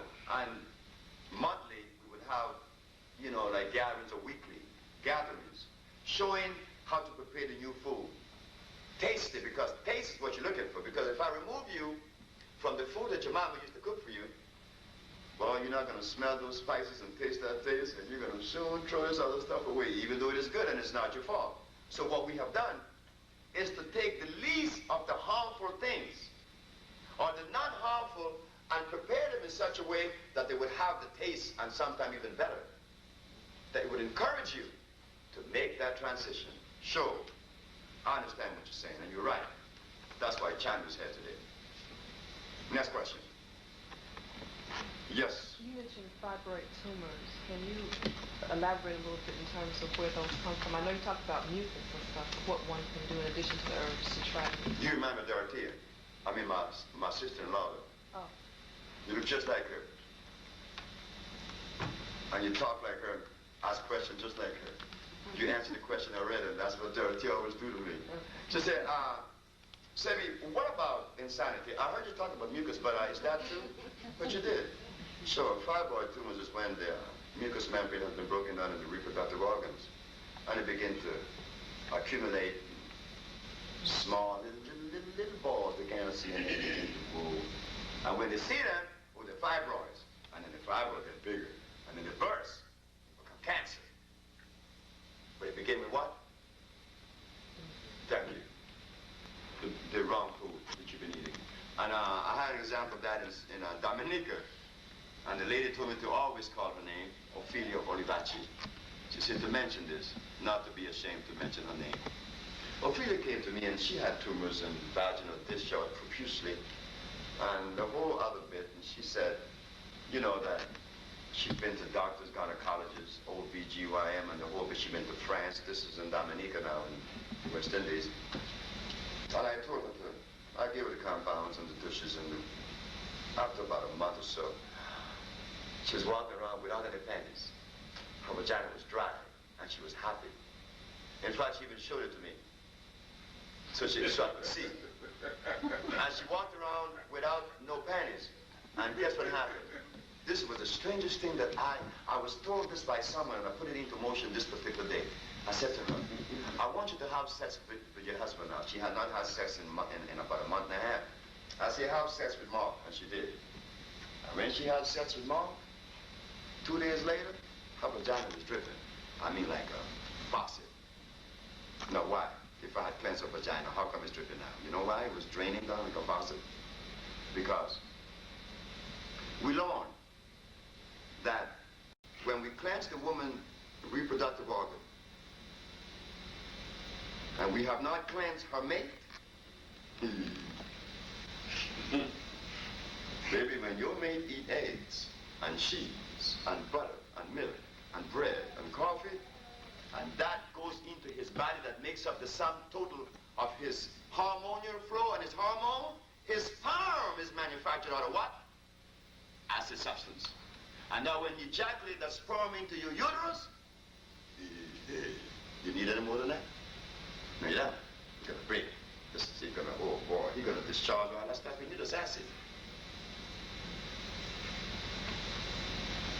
I know a sister divorced her husband because of that.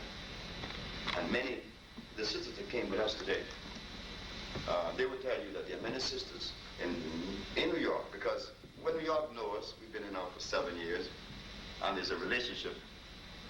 I learned this too, and that's so beautiful, that all the people that makes up the 𝐦𝐤𝐤 Institute, they all are ex-6 people like myself, because we find a commonness now, you know, like there have been over maybe 1,000 or more people here in New York.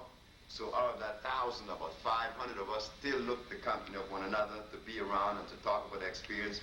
And we're now planning other things to do as a family because, hey, we're getting well, you know. We could laugh and touch and tease each other. You know, I like to tease people. And it's nice. And Jay always teased me and talk about my funny ears and stuff, you know. But it's nice that we could absorb that, right? That we reach that level that we could really play. You know, like we used to play as the children. Oh, you know it look funny, you know, and all that kind of stuff. That's nice. So the 𝐦𝐤𝐤 Institute now has a family. And the ladies that you see here today, they are part of the family. And they want to come and meet all of you here in Chicago. They want to come to be with me and to talk and tell you things that they have experienced themselves, what they have seen. Annette, she didn't talk, but she should have said something because Annette traveled with me for 5 years. She's been all over the world with me, practically. I remember once Annette was breastfeeding her baby, and she was breastfeeding her baby like this is a corner, and she breastfeeding her baby on this end, on this side, but there was a line of children. When I came, I left Annette with the baby. She was nursing the baby. But when I came back, I said, 9 of children, but they were taking turns seeing Annette breastfeed the baby in Curacao. And I wondered, why were they doing that? What was it they were seeing? So a man came and asked me, are you her husband? I said, what you want to ask? Well, you know, she's not supposed to be breastfeeding that baby. I said, why? Because a woman's breast was made for a man. And I'm not, no. This is not laugh at, this was serious. This is Naruba, this is Curacao, the Dutch Antilles. And that's why they didn't want Annette to breastfeed, to show her breasts in public. What would have happened to that man if he had come to Africa 500 years ago? That's the only way we live. I mean, he would have had some kind of nervous problem, isn't it? Next question. Yes, ma'am. What do you think about manipulation, chiropractic manipulation and naturopath manipulations in terms of eliminating fibroids? That's my first question. And my second one is, what do you think about spirulina in terms of building the body cells? Okay, we begin with spirulina. Spirulina is an algae. Is it a natural? Algae, it is natural, 100% natural. But the difficulty is this.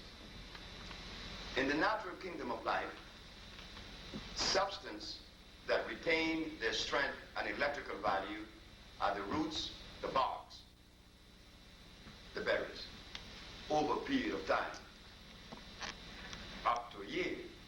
Some roots, no, some barks up to 6 years. They will retain their strength, their electrical value. As for an algae or a leaf, no.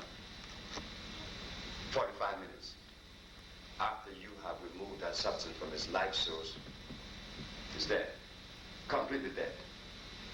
But the difference is that if you were to sit by a spirulina lake, that you could eat the spirulina after you harvest it, you would get healthier, you would be healthier and get more energy than any root or bark or berry. but you have to use it before 45 minutes. I took some people to the jungles of Central America, and I had them eating plants, you know, like this is the plant. This is the plant. I said, don't remove the plant from the source of its life. Just remove the leaf and eat the stem, because the stem is delicious and succulent. And they ate it all the way down. But as they was eating, wasn't that plant still continuing to get light from its source? Sure. So I unrooted some and held it for about half an hour. I said, eat it now. And I did not feel the toes buzzing and the energy that they felt while eating the one that was still growing. So spirulina. It's no good. But good if you're eating it at the source of life. This was not told. And then they even bastardized that by adding barley to it. They call it green magma. And barley is starch, so they have adulterated spirulina. But pure spirulina, no good after 45 minutes. Now, the other one is manipulations. In terms of eliminating fibroids from the body. Fibroid tumors are holding on to your body,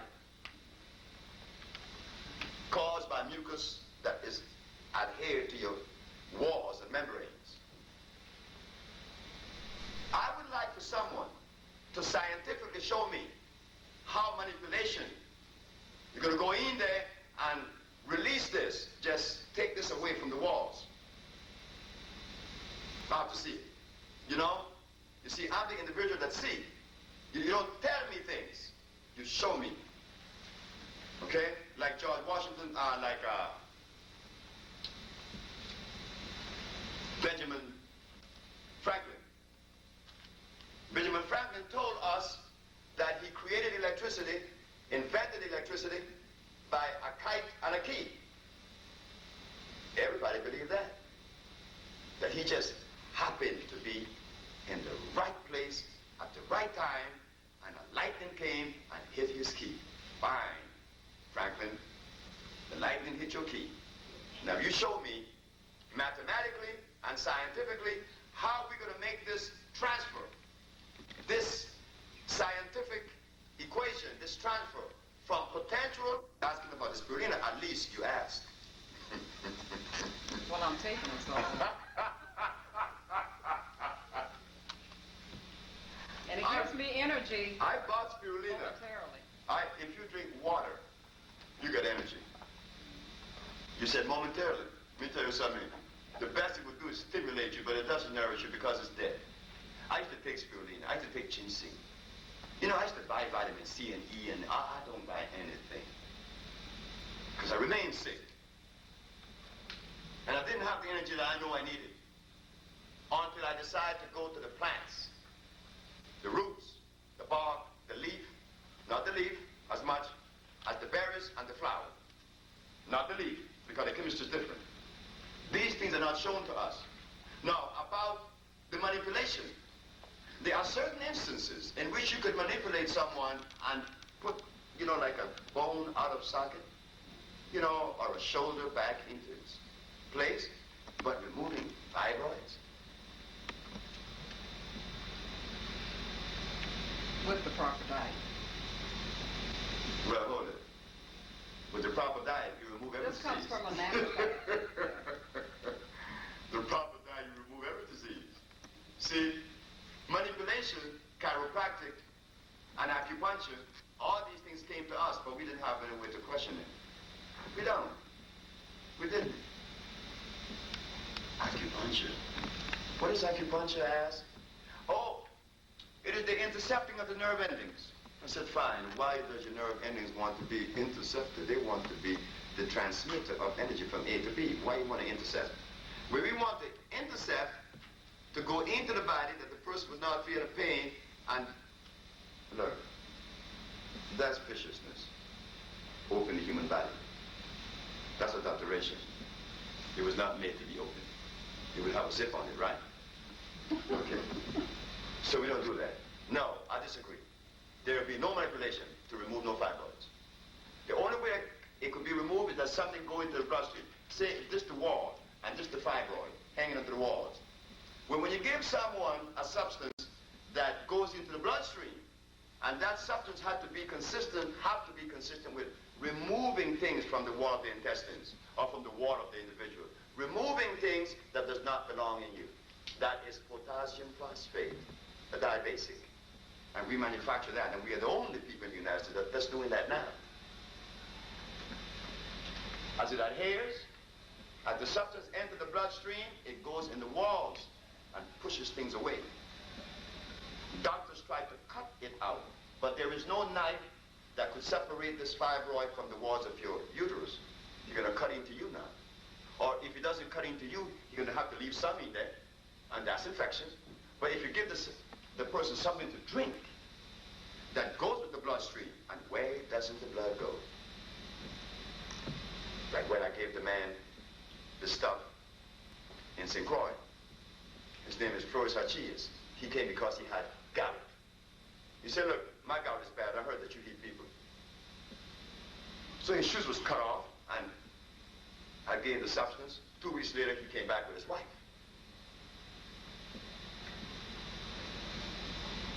But he noticed something before he left, that I had given him the same substance I'd given other people who did not have gout. And he was angry because he said that this was medically inconsistent. How could you give the diabetic the same thing I have? I'm not diabetic. And they don't have gout. I say you have the same disease.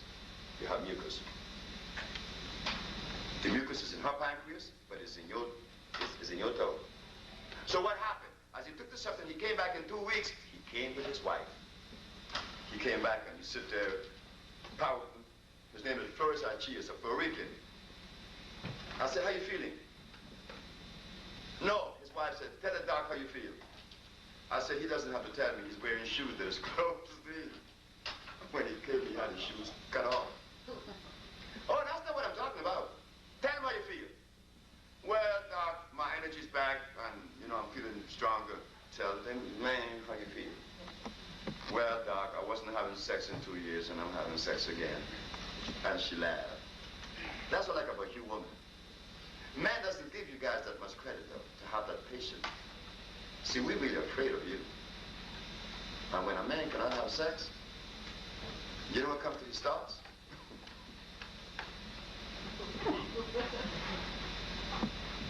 He's going to call you 1,000 times a day from his job, making sure you're in that house. You don't believe that there's a woman that would wait for him with a sexless life? Oh, no, never. Not in the man brain. I had it with a policeman in Dominica. The policeman's wife came to me. Oh, this is a beautiful lady. You got to hear about this lady. She came to me and said, Sebi, my husband is impotent for 4 years. And I have not had sex for 4 years. And I'm not going to have sex with anyone else unless it's with him. So I want my husband to have sex with me. Are you going to help me, Sebi? I said, yes. And guess what? The man had the plant right behind his back, in his window from his kitchen. I asked her, I said, do you have 𝐦𝐸𝐸𝐸𝐸 in your house? She said, yes. I said, give him 𝐦𝐸𝐸𝐸𝐸 5 times a day, big glasses of it, and let him take this to flush the stuff out of his colon and his intestines and through his interstitial obstruction. How much you charge me? Nothing.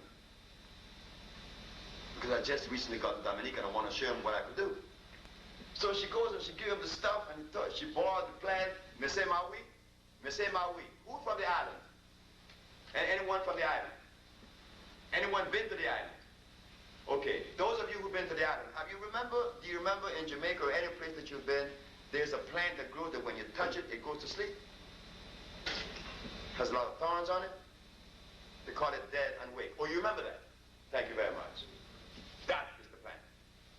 That plant is very powerful. There should be no impotence in males. Because, baby, it grows on my land like mad. So you know I got it by the truckloads. Because I don't want to be weak in that area no more. So what happened, the policeman now came to see me 4 days later and said to me, you know who I am? I said, no, which I didn't know.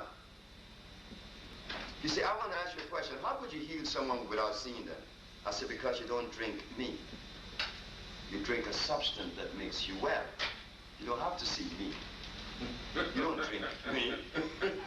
I'm not the one that makes you well. It's the substance you drink. You don't have to see me to drink it. So he said, well, are you saying that you could heal someone without telling me what they have? No, you don't have to tell me what they have. He said, okay. Well, you prepare some medicine. Our friend is sick. And I gave him the medicine to his friend. And his friend, and his friend, and his friend. Months, 1, 2, 3, 4 months went by. 2 months went by. Mr. 𝐥𝐤𝐤 kicked me out. I was in St. Croix. And one day, he came back to me. I didn't know who he was taking the medicine to, or the compound, the herbs, the formulas. I was bare feet in the supermarket. Bare feet with my pants rolled up and a basket hat on my head, looked all shabby. And I was really going through a moment of anger and despair. I was really frightened because I left my job in Los Angeles and I sold my house and nobody was believing me and my wife that we were able to heal these diseases. And our money dwindled down to $3,000. I don't have no job. I don't have no house. I have a wife and 3 babies, and I have $3,000, and nobody believes Sebi. So what do you do now? You hold on. You hold on until you die. You don't give up. So I went to the supermarket to buy some vegetables for my newborn baby. And someone saw me in the supermarket bare feet and said, no one knew me as this particular type. She said, Dr. Sebi. I turned around. I said, yes, ma'am. You know me? I said, no, ma'am. I'm the wife of the man that you cured that was blind. I said, no, ma'am. The only blind man I've cured is the man in Los Angeles. His name is Mr. Fredericks. He was blind for 11 years. I have not cured anyone since then. So yes, you did. I say, I'd like to take the credit. But you know, it is like taking credit for something that you don't deserve. Even though you take the credit, you don't feel right. You cannot feel right because you're going to sleep with you. When you lay down, you face you. And you're not going to feel too good. Even though she's saying, you killed my blind husband. Oh, I could easily say, yeah. Who was he? Then I wouldn't be able to say anything, so I knew I didn't cure the blind man anywhere but Los Angeles. She said, you killed my blind husband. I said, how did I do that one? Did you remember the policeman that came to you taking the remedy for a man that he didn't tell you what he had because you killed him without seeing him? It was my husband. He was blind for 7 years. His name is 𝐥𝐤𝐤𝐿. 𝐥𝐤𝐤𝐿 is another case in St. Martin. But 𝐥𝐤𝐿, 𝐥𝐤𝐤𝐿 was blind. And when people heard that woman said that in that supermarket, yeah, you killed my blind husband. Oh, God. Now, you could just imagine these hundreds of people hearing this woman tell me that I killed her blind husband. Well, the result of that was that hundreds of people started running up in the little shack. I was living in a little shack, paying about $85 a month up on this little hill. It was ragged with centipedes in it. You know what a centipede is? Yeah. I was living there because my money was out. But all of a sudden, this woman said, you killed my blind husband. And there were hundreds of people coming out there in their cars saying, heal me. I didn't have any herbs. No, I had the herbs, but I didn't have any bottles. I didn't have any place to cook it in. So I went to buy some moth apple bottles. You know the little bottles? Little bottles, right? And I started putting the stuff inside the moth bottles, and people was taking it away, and they was coming back with these fantastic stories, and here the stuff started spreading. You see, everything happened naturally. I was bare feet in the supermarket with my pants rolled up, and this woman said, I killed her blind husband. And these people look at me, you killed her blind husband? But they came, because she showed me. So see how things happen. No, you could drink the spirulina, it's not going to hurt you, but it's not going to feed you any energy. I tell you what, I will make a present to you and show you what energy is like and what energy is. You're going to take it on at once. Yeah, you're going to tell the world about it. I'm going to select you. Oh, I know you will. I didn't worry about it. That's how I do my business. I don't like to advertise in papers and radios. It costs a lot of money. And you don't know what's going to be the repercussion of that or the or the goodness of that. But when you give someone something and let them take it, don't tell them anything, and they're going to be the greatest advertisement piece that you ever want to have, because they're going to feel good. They want everybody to see and feel that. Next question.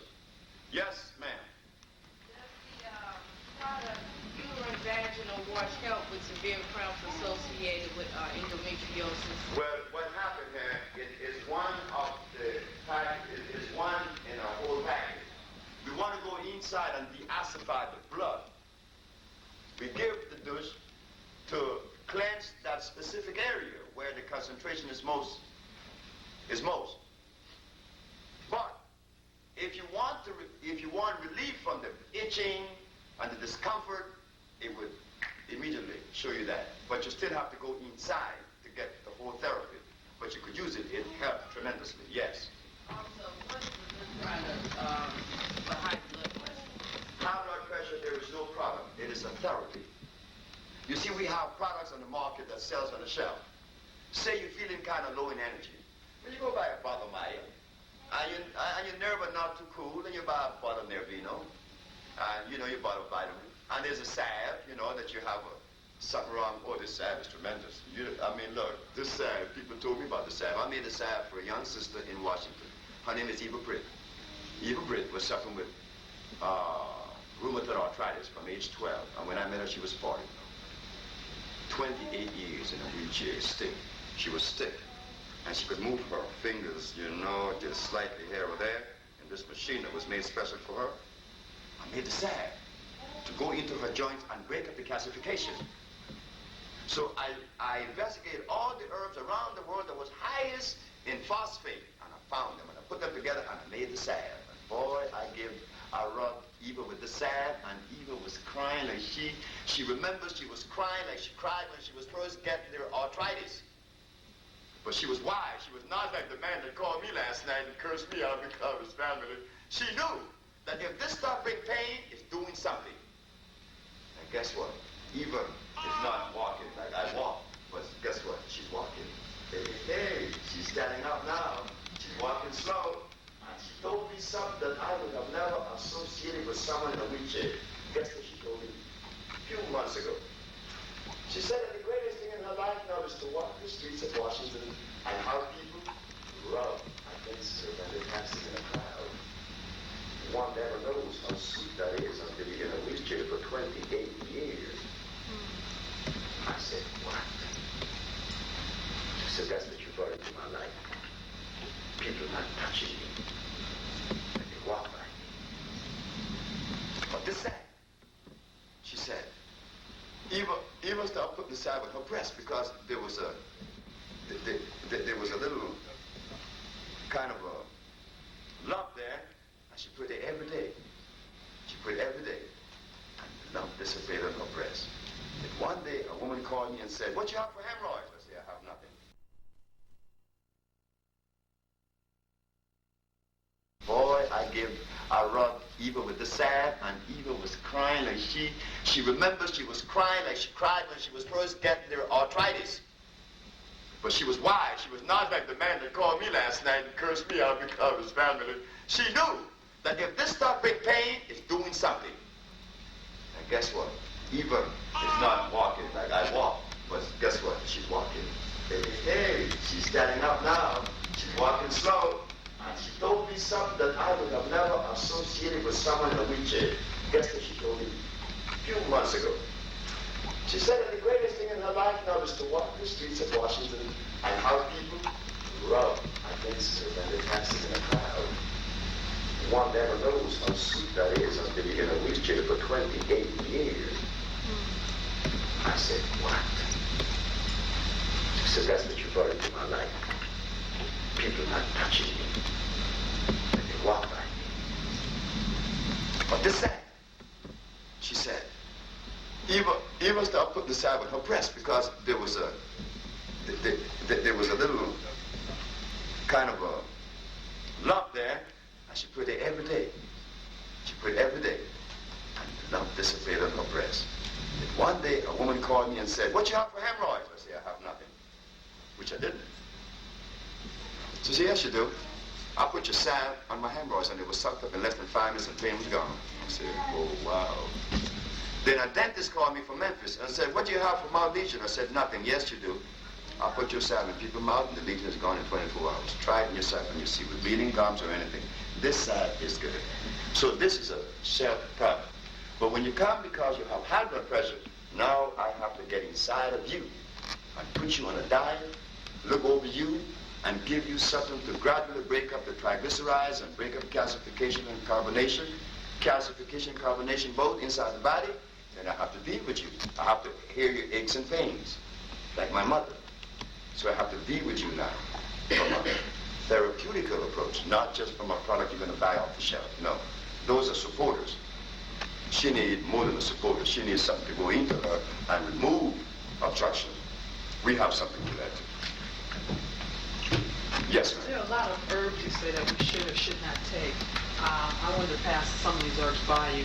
Dandelion tea, oak bark tea, and parsley. Oak bark is good, dandelion is good. What was the other one? Parsley. No way. People talk about parsley good for your pressure. Bring it down? It does, okay? Try it and you see. Parsley is dangerous because it is hybrid. Let me tell you something about a hybrid product. A hybrid product is a product that was made by crossing one substance with another. Like, you know, crossing a mule, no, crossing a jackass and a horse. What do you get? No. A donkey. If you cross a jackass, a donkey is a jackass. If you take a horse and a jackass or a donkey and mate them, what would be the end result? A mule. Thank you very much. That is the proper answer. But did God make that mule? No. Man did that by interfering and having two animals that would not necessarily have sex. Men always doing that. He's always interfering with God and thinking he's going to get away. That's what he did with carrots. That's what he made carrots. That's what he made beets. That's what he made rice. That's what he made that chicken that the preacher liked to eat. I know that. I know you don't understand that, and I agree with you. My mama didn't understand it either, and my mama is the biggest chicken eater. My mother was suffering with all kind of pains and lied to her son. I said, Mother, what have you been eating? Nothing. I said, fine. I believe my mama. My wife told me, why do you think your mom is lying to you? I said, you're my wife and she's my mother, but I tell you what, I love you both the same in the same intensity. I don't love my mama no less, no more than you her. But I tell you what, my mom is lying. My mom is lying. I said, because when I made this stuff, I know what this stuff does. And my mama is lying. She's eating something. She's not. I said, okay. So my wife did one, she used to go to work every morning and come home at 5 o'clock and my mom is home by herself. So when she got this real shaky that she was crying that night, and my daughter called me all the way to New York, and I came back to Puerto Rico, one of my best friends in Puerto Rico named 𝐥𝐢𝐤𝐞, he said to me, hey man, I wanted to tell you something. I didn't want to do it, man, but your mother had me to go buy some chicken for her 2 or 3 times. I said, that's okay. So you don't feel angry? I said, no, I don't feel angry with you. I don't feel angry with her. She's 73. She's been eating chicken for 72 years. Take that away. You think that you have a problem with a cocaine addict? Take that away. Take that addiction of 72 years of addiction from someone. I don't care how good. I don't care how good it is to them that they stop eating it. But they can't do it so easy. And my grandmother, my mother lived in the church. My mama preaches. Remember how the brother preaches, and my mama preached too. And my mama eats chicken.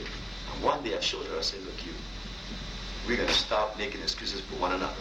I'm not going to make any for you. You are living a lie. And you don't get away with living a lie. I don't care how religious you are. You eat the wrong thing, you're going to hurt. I don't care how many times you pray to God in one day, you're going to hurt. So you stop it. And my wife stayed home. And my mama didn't eat anything for 72 days. And she was happy like a lord, as a lord, talking all kind of stuff now. Yeah, because she's doing good. But my wife had to stay home. Or else I would put something in her mouth. And the mistake I made last year, take her to Honduras. And drop her off in Honduras with her grandchildren. I know she's stuffing her mouth with something now. She is. She eating that unholy bird they call chicken. The one that was made like the mule. Remember, a horse is complete, right? 100% horse. A jackass is 100% jackass. Now what's a mule? A half of each? Now when you bring a half of one and a half of another, do you have completeness? No, it's incomplete. Well, that's a chicken. But the preacher eat it in the name of God. Boy, God will come down on these folks soon. You don't do that. You don't play with God and get away. You put your chicken in your mouth, preacher, and by the time you get to 50, you have gout.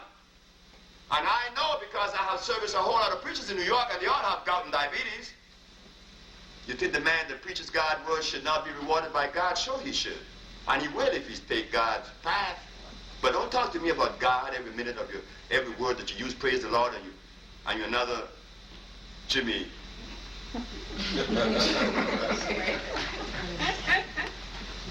This is crazy. You don't do that. It's about love now. So we have to sit the preacher down. Don't be afraid. We have to sit him down. You have that right. And you ask him, why, if you preach God's word, why do you send us to the doctor? And why do you eat chicken? Just ask him those two questions. And if you want to make excuses after the answer he gave you, that's your business. Because I know the answer he's going to give you. Yes, next question. Yes. I would like you to address something about alcoholism. And maybe there's some herb that prevents one from having a desire to drink alcohol. I'd like to know what you know of alcoholism and the herbs that combat alcoholism. They said that wood Bethany was a good herb for alcoholism. I'd like to know what your view is. They also said a comfort is good for your bones, but in reality it's a poison. And there's no one herb that does anything effectively by itself. I was a drug addict, so I was more than an alcoholic. And if I could kick that, an alcoholic situation is even less. And I have done many things with alcoholism to the extent that I could rightfully say, yes, there is reversibility. Why? Because an alcoholic, I love alcoholics. Sure I do. 'Cause I could look at them and tell what is going on. When an alcoholic drinks a drink, man, he gets up. And doesn't he begin to show a sign of contentment? And he's happy, you know? Mama, you should stop drinking that stuff. And she's looking at you, and she's drinking it, and she can't stop because it makes her feel good. It's saying that her body is lacking of what? Come on, fellas. Energy. Natural energy. So the alcohol comes in and does what? Stimulates her. But as it stimulates her, it drops her too when it wears off. So what we want to do? To nourish the body over and above where the alcohol would be, and then you release all of the necessity and the need for that other stuff. And now you say, hey man, I'm naturally high like I am every day. And I love being high. I'm high all the time. I'm high now. But I just drink some of that stuff that, before I came up here to talk, I drink some of my compound because that's my food. Sure, alcoholism could be treated effectively, and it has been by us effectively. In fact, there were people that came to us with alcoholism, and they didn't tell us. And at the ending of the treatment, they said, man, I don't drink no more. Because the compound quiet the nervous system, because alcoholism destroys the nerve. It makes you depend on it now because you're nervous. But once the nerve is calm and you have the energy, then you back off. It's like people tell me, man, you didn't eat for 94 days. Hey, man, I know people didn't eat for a year or two. So don't think that I'm a champ. I'm not.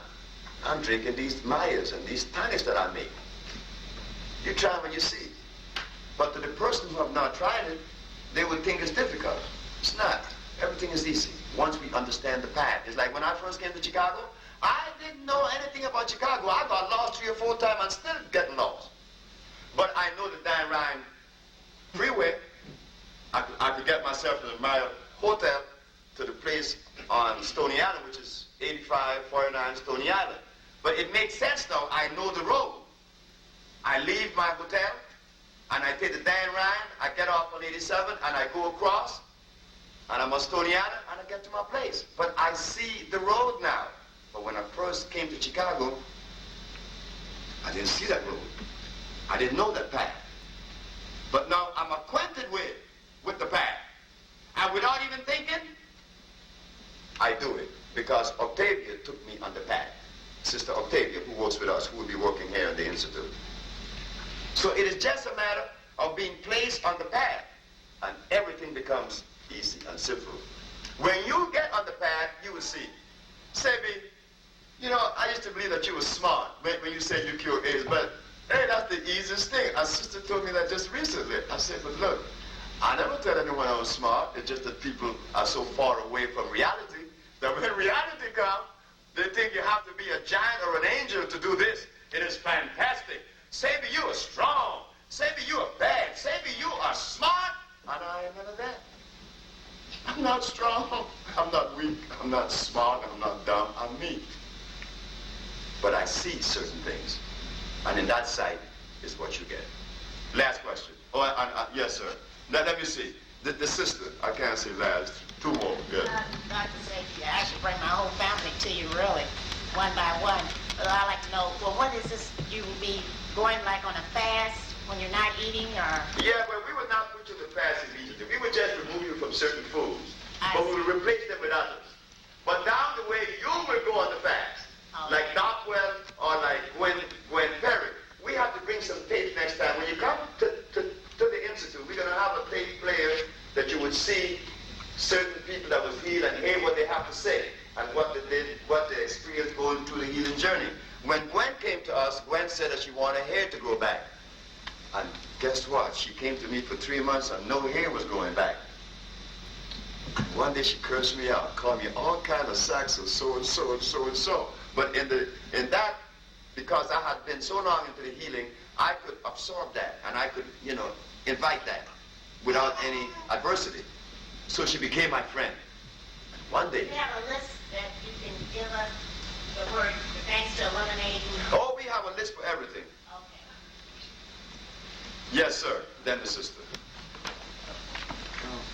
Speaking about the health, I want to know if there's anything like if you have a symbiotic relationship from allopathic medicine with approaching it from holistic. From a holistic approach, I understand.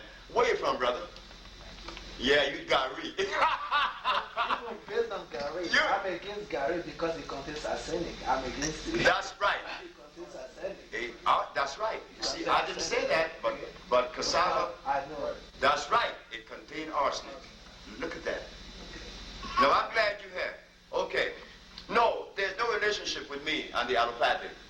Not because I would prevent it, but the marriage is unholy. Because what I'm asking that is that some of us studying allopathic. Sure, but like the calcification of the bone, the calcification of the bone marrow, when you're having problems like that now. Okay, it's very difficult for you to be able to see, visually, no, you can't see that. Okay. But yes. But, based on allopathic way, which you can have a good picture of what is going on. Then I understand. By examining. Yeah. Okay. That was asked of me in the Supreme... You can have a seat now. The Supreme Court of the United States asked me, how do you know what people have when they come to you? I said, I don't need to know. I'm going to make sure that I made sure that I put a group of compounds together that would address to every part of you and every possible disease manifestation in you, whether it is with the bones, whether it is with the cells, whether it is with the blood, the eyes, the brain. Yes. Remember the man that came with gout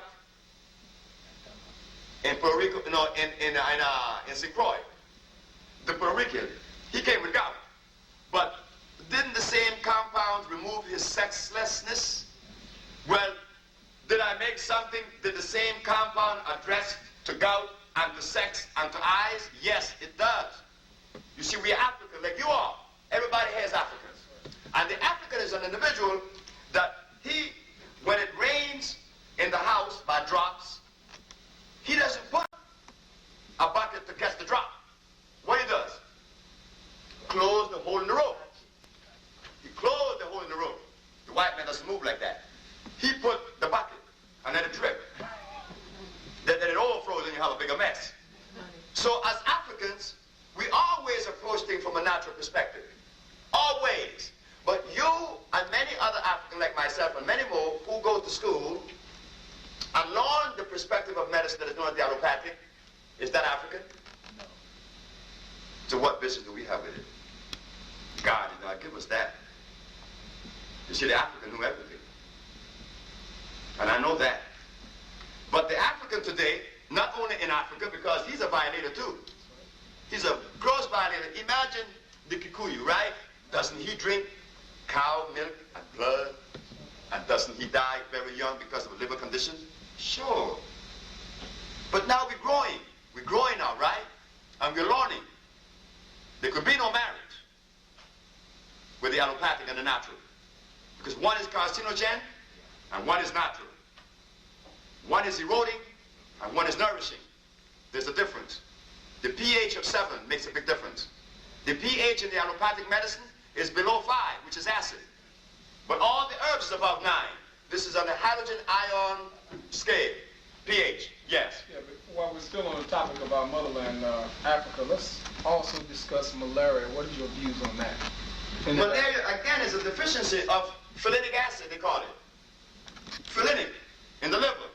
It does not protect you. Meaning that your immune system is what? Shut down.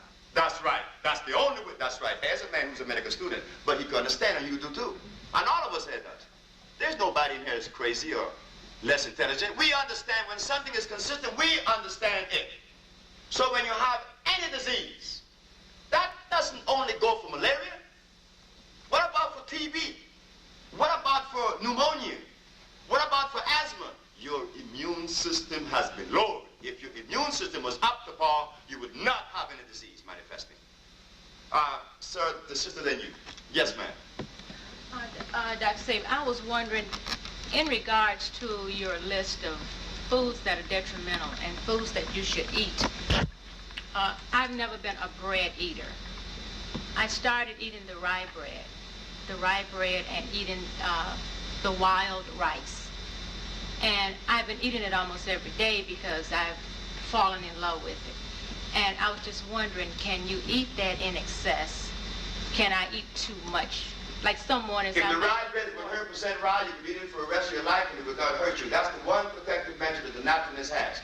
If it's natural, the only thing that you're going to get is tired of it, but you're going to get healthier every day. And the wild rice? The wild rice is natural. That's the natural, that's the black one. That costs $10 a pound. Right. Okay, sure. That's the natural rice. God made that. God made...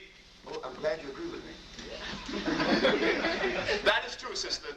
The wild rice has iron. It is beautifully balanced. It is strong. That's why it is black. Next one.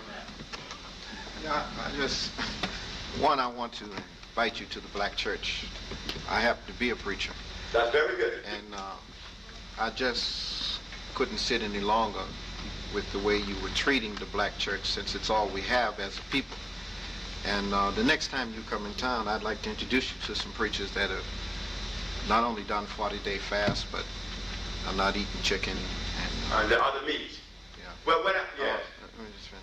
I think that there are a lot of us who've been to Africa who understand your approach to the herbs, and we have met with maybe some of the same folk you have met with. One of our problems has been to bring this into a total program with all of the things we have to do as the black church.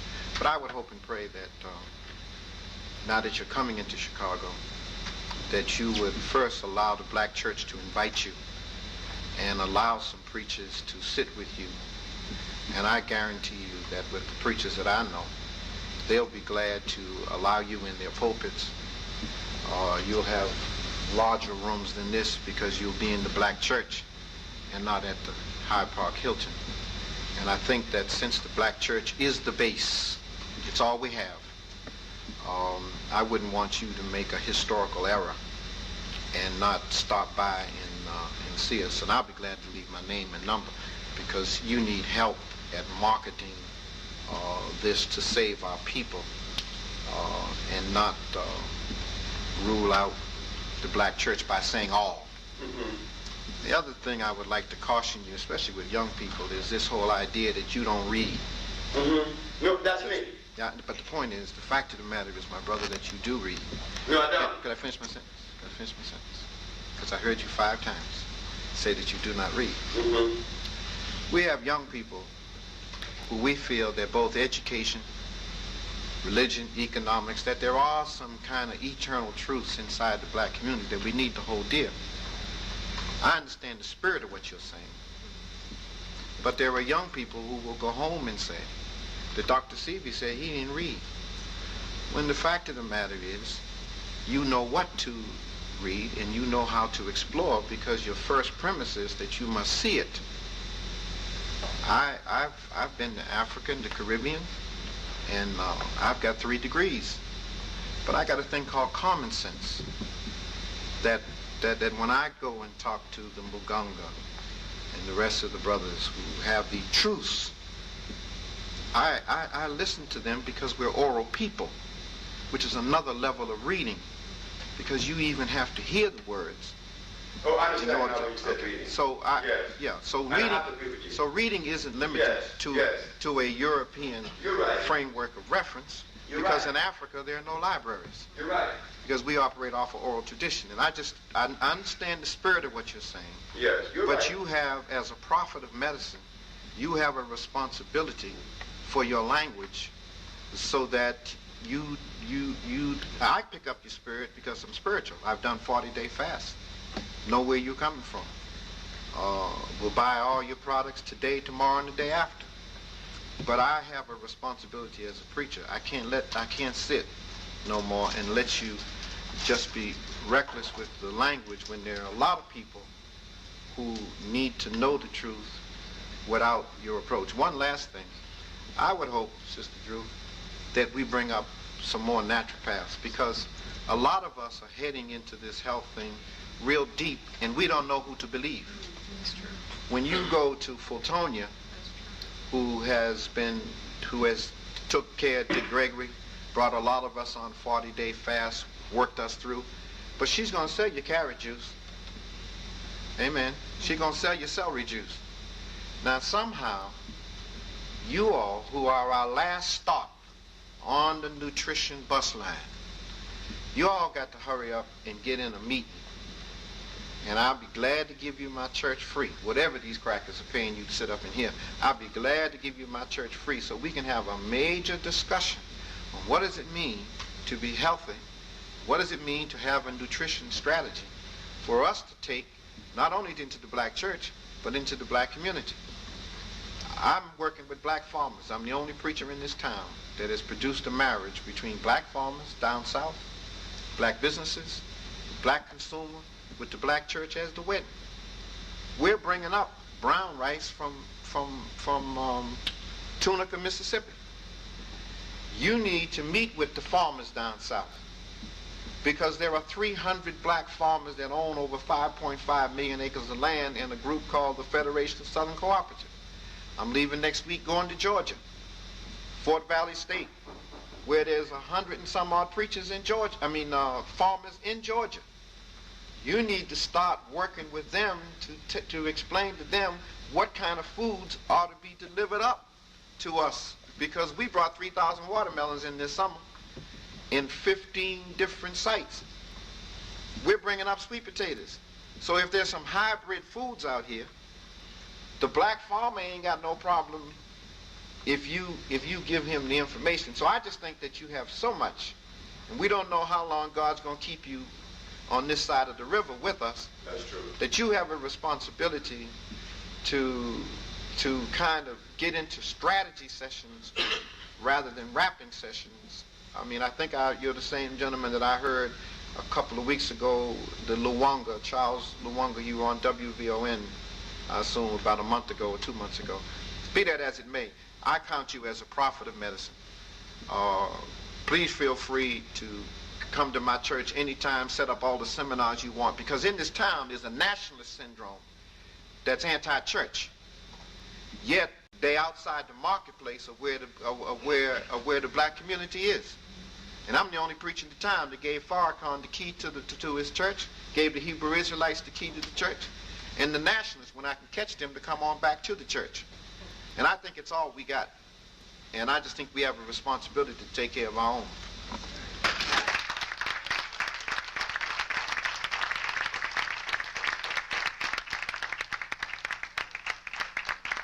Even if I were to try to disagree with the Rev, is there room for me to disagree with him?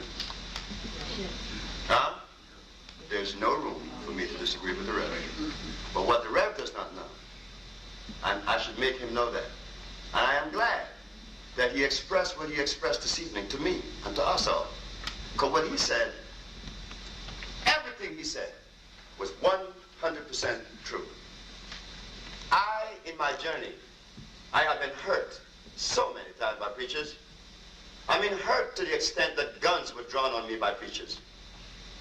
Believe me, I would not make a statement of such magnitude if it was not true. Preachers have done me some things. I did not rule the church out because I too agree that the church is the foundation of our society. It was in the church that everything started with us. It's in the church. It is in the church. I grew up in the church. My mom is a preacher. My brother was a preacher. I just didn't go. Not because I didn't love the church, but having experienced 18 years of dejection, 18 years of vicious assault on my being from preachers. How do you think I feel? You're the first one. You are the first one that have stood up and made such statement. I could take you all the way back from Curacao, Aruba. I could take you to St. Martin. I could take you to Los Angeles, Washington, D.C., and New York. And every preacher that I have come in contact with have done some things that you don't want to know. Some of them were bishops. I mean, I have proof in Washington. I have hundreds of people who saw this act in which a bishop brought a man that was a Muslim to kill me with a gun, only because I did not do one of the lowest things that you ask of a human being to do. I did not do that. But I want you to know, sir, that this evening I'm indebted to you. And I will always be indebted to you. Because now you came here this evening shedding light in an area that there was nothing but darkness for me. Yes, my journey of healing is one that I appreciate, one that I feel contented with, but I also felt that it was the duty of the church. Why do you think I was the one that pursued the preachers? But I never had anyone to say the thing that you said this evening, or to make me feel the warmth inside of me the way I feel towards you. I never had that. I've never had that. And I have a mother that is living, and she will tell you. And I appreciate this.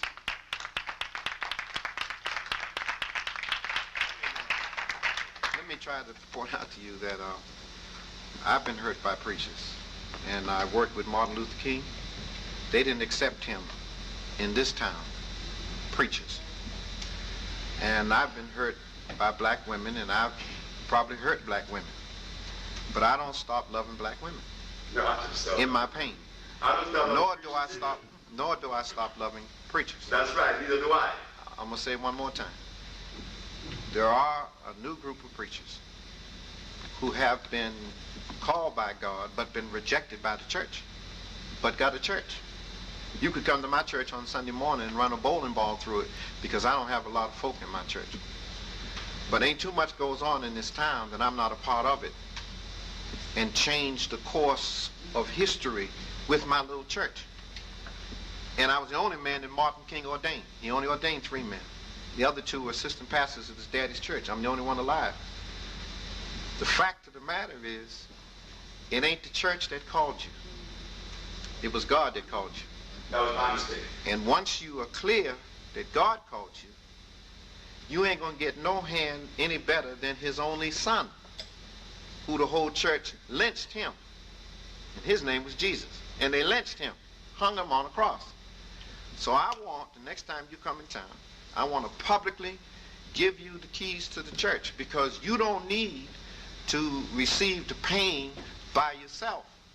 Nor do you need to be shuffled off into the nationalist market where they think they got some monopoly on how to get liberated. When the fact of the matter is, they got to come to the church to hold a meeting of liberation. And I argue, come anytime you want. I got a kitchen. You can make all your preparations.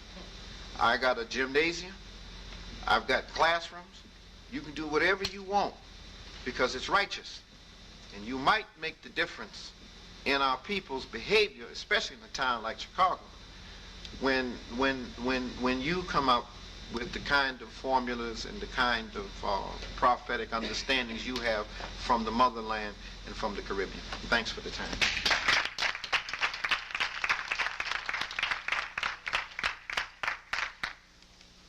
You know, what the Rev did for us this evening is more than I did for you. Yes. Because he was able to identify the area that because Dorothea, Sister Dorothea, wanted me to give this thing in the church. I told her no. Not because I dislike the church, but my experience. I said no. I didn't want to suffer that anymore.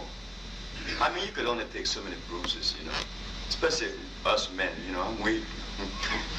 I cry very easily. I'm very sensitive. I don't like people to pinch me too hard. When you have done to me for 12, it's been 18 years, been 20 years, 20 plus years, Rev. But I have been pushing this with my wife, and really it is my wife. My wife is the one. She's the one that really is the backbone of this thing. My wife. And I watched her suffer. Myself was arrested because we claim that we cure AIDS and sickle cell. We do. We do. I was arrested. When I was arrested in New York, there were people that was healed by us who wished that I went to jail. When I won the case, you didn't hear about it. I'm glad that you're here, Rev, because nobody heard about it. They heard when I made the announcement that we cure AIDS, and that they heard the announcement that we was called charlatans. But when we won, proving that we cured the diseases, you didn't hear about it. You know what was on the agenda then? Tawana brought a sex life. You see? Look at where we at. And I'm not blaming the church or the preacher for those that eat chicken, like my brother. My brother died. I tried to reach him. I tried to show him that God is the answer. But he was not partaking in God's substance. But he could not see that. I think I felt inside my own brother. When I came here this evening to give a speech to you guys and to cleanse out of you the things that I felt needed to be cleansed out and to put into you the things that you needed. But the one that was cleansed out was me. You asked for that earlier, remember? You see? Now the healer has received healing this evening from a reverend that he was backing on.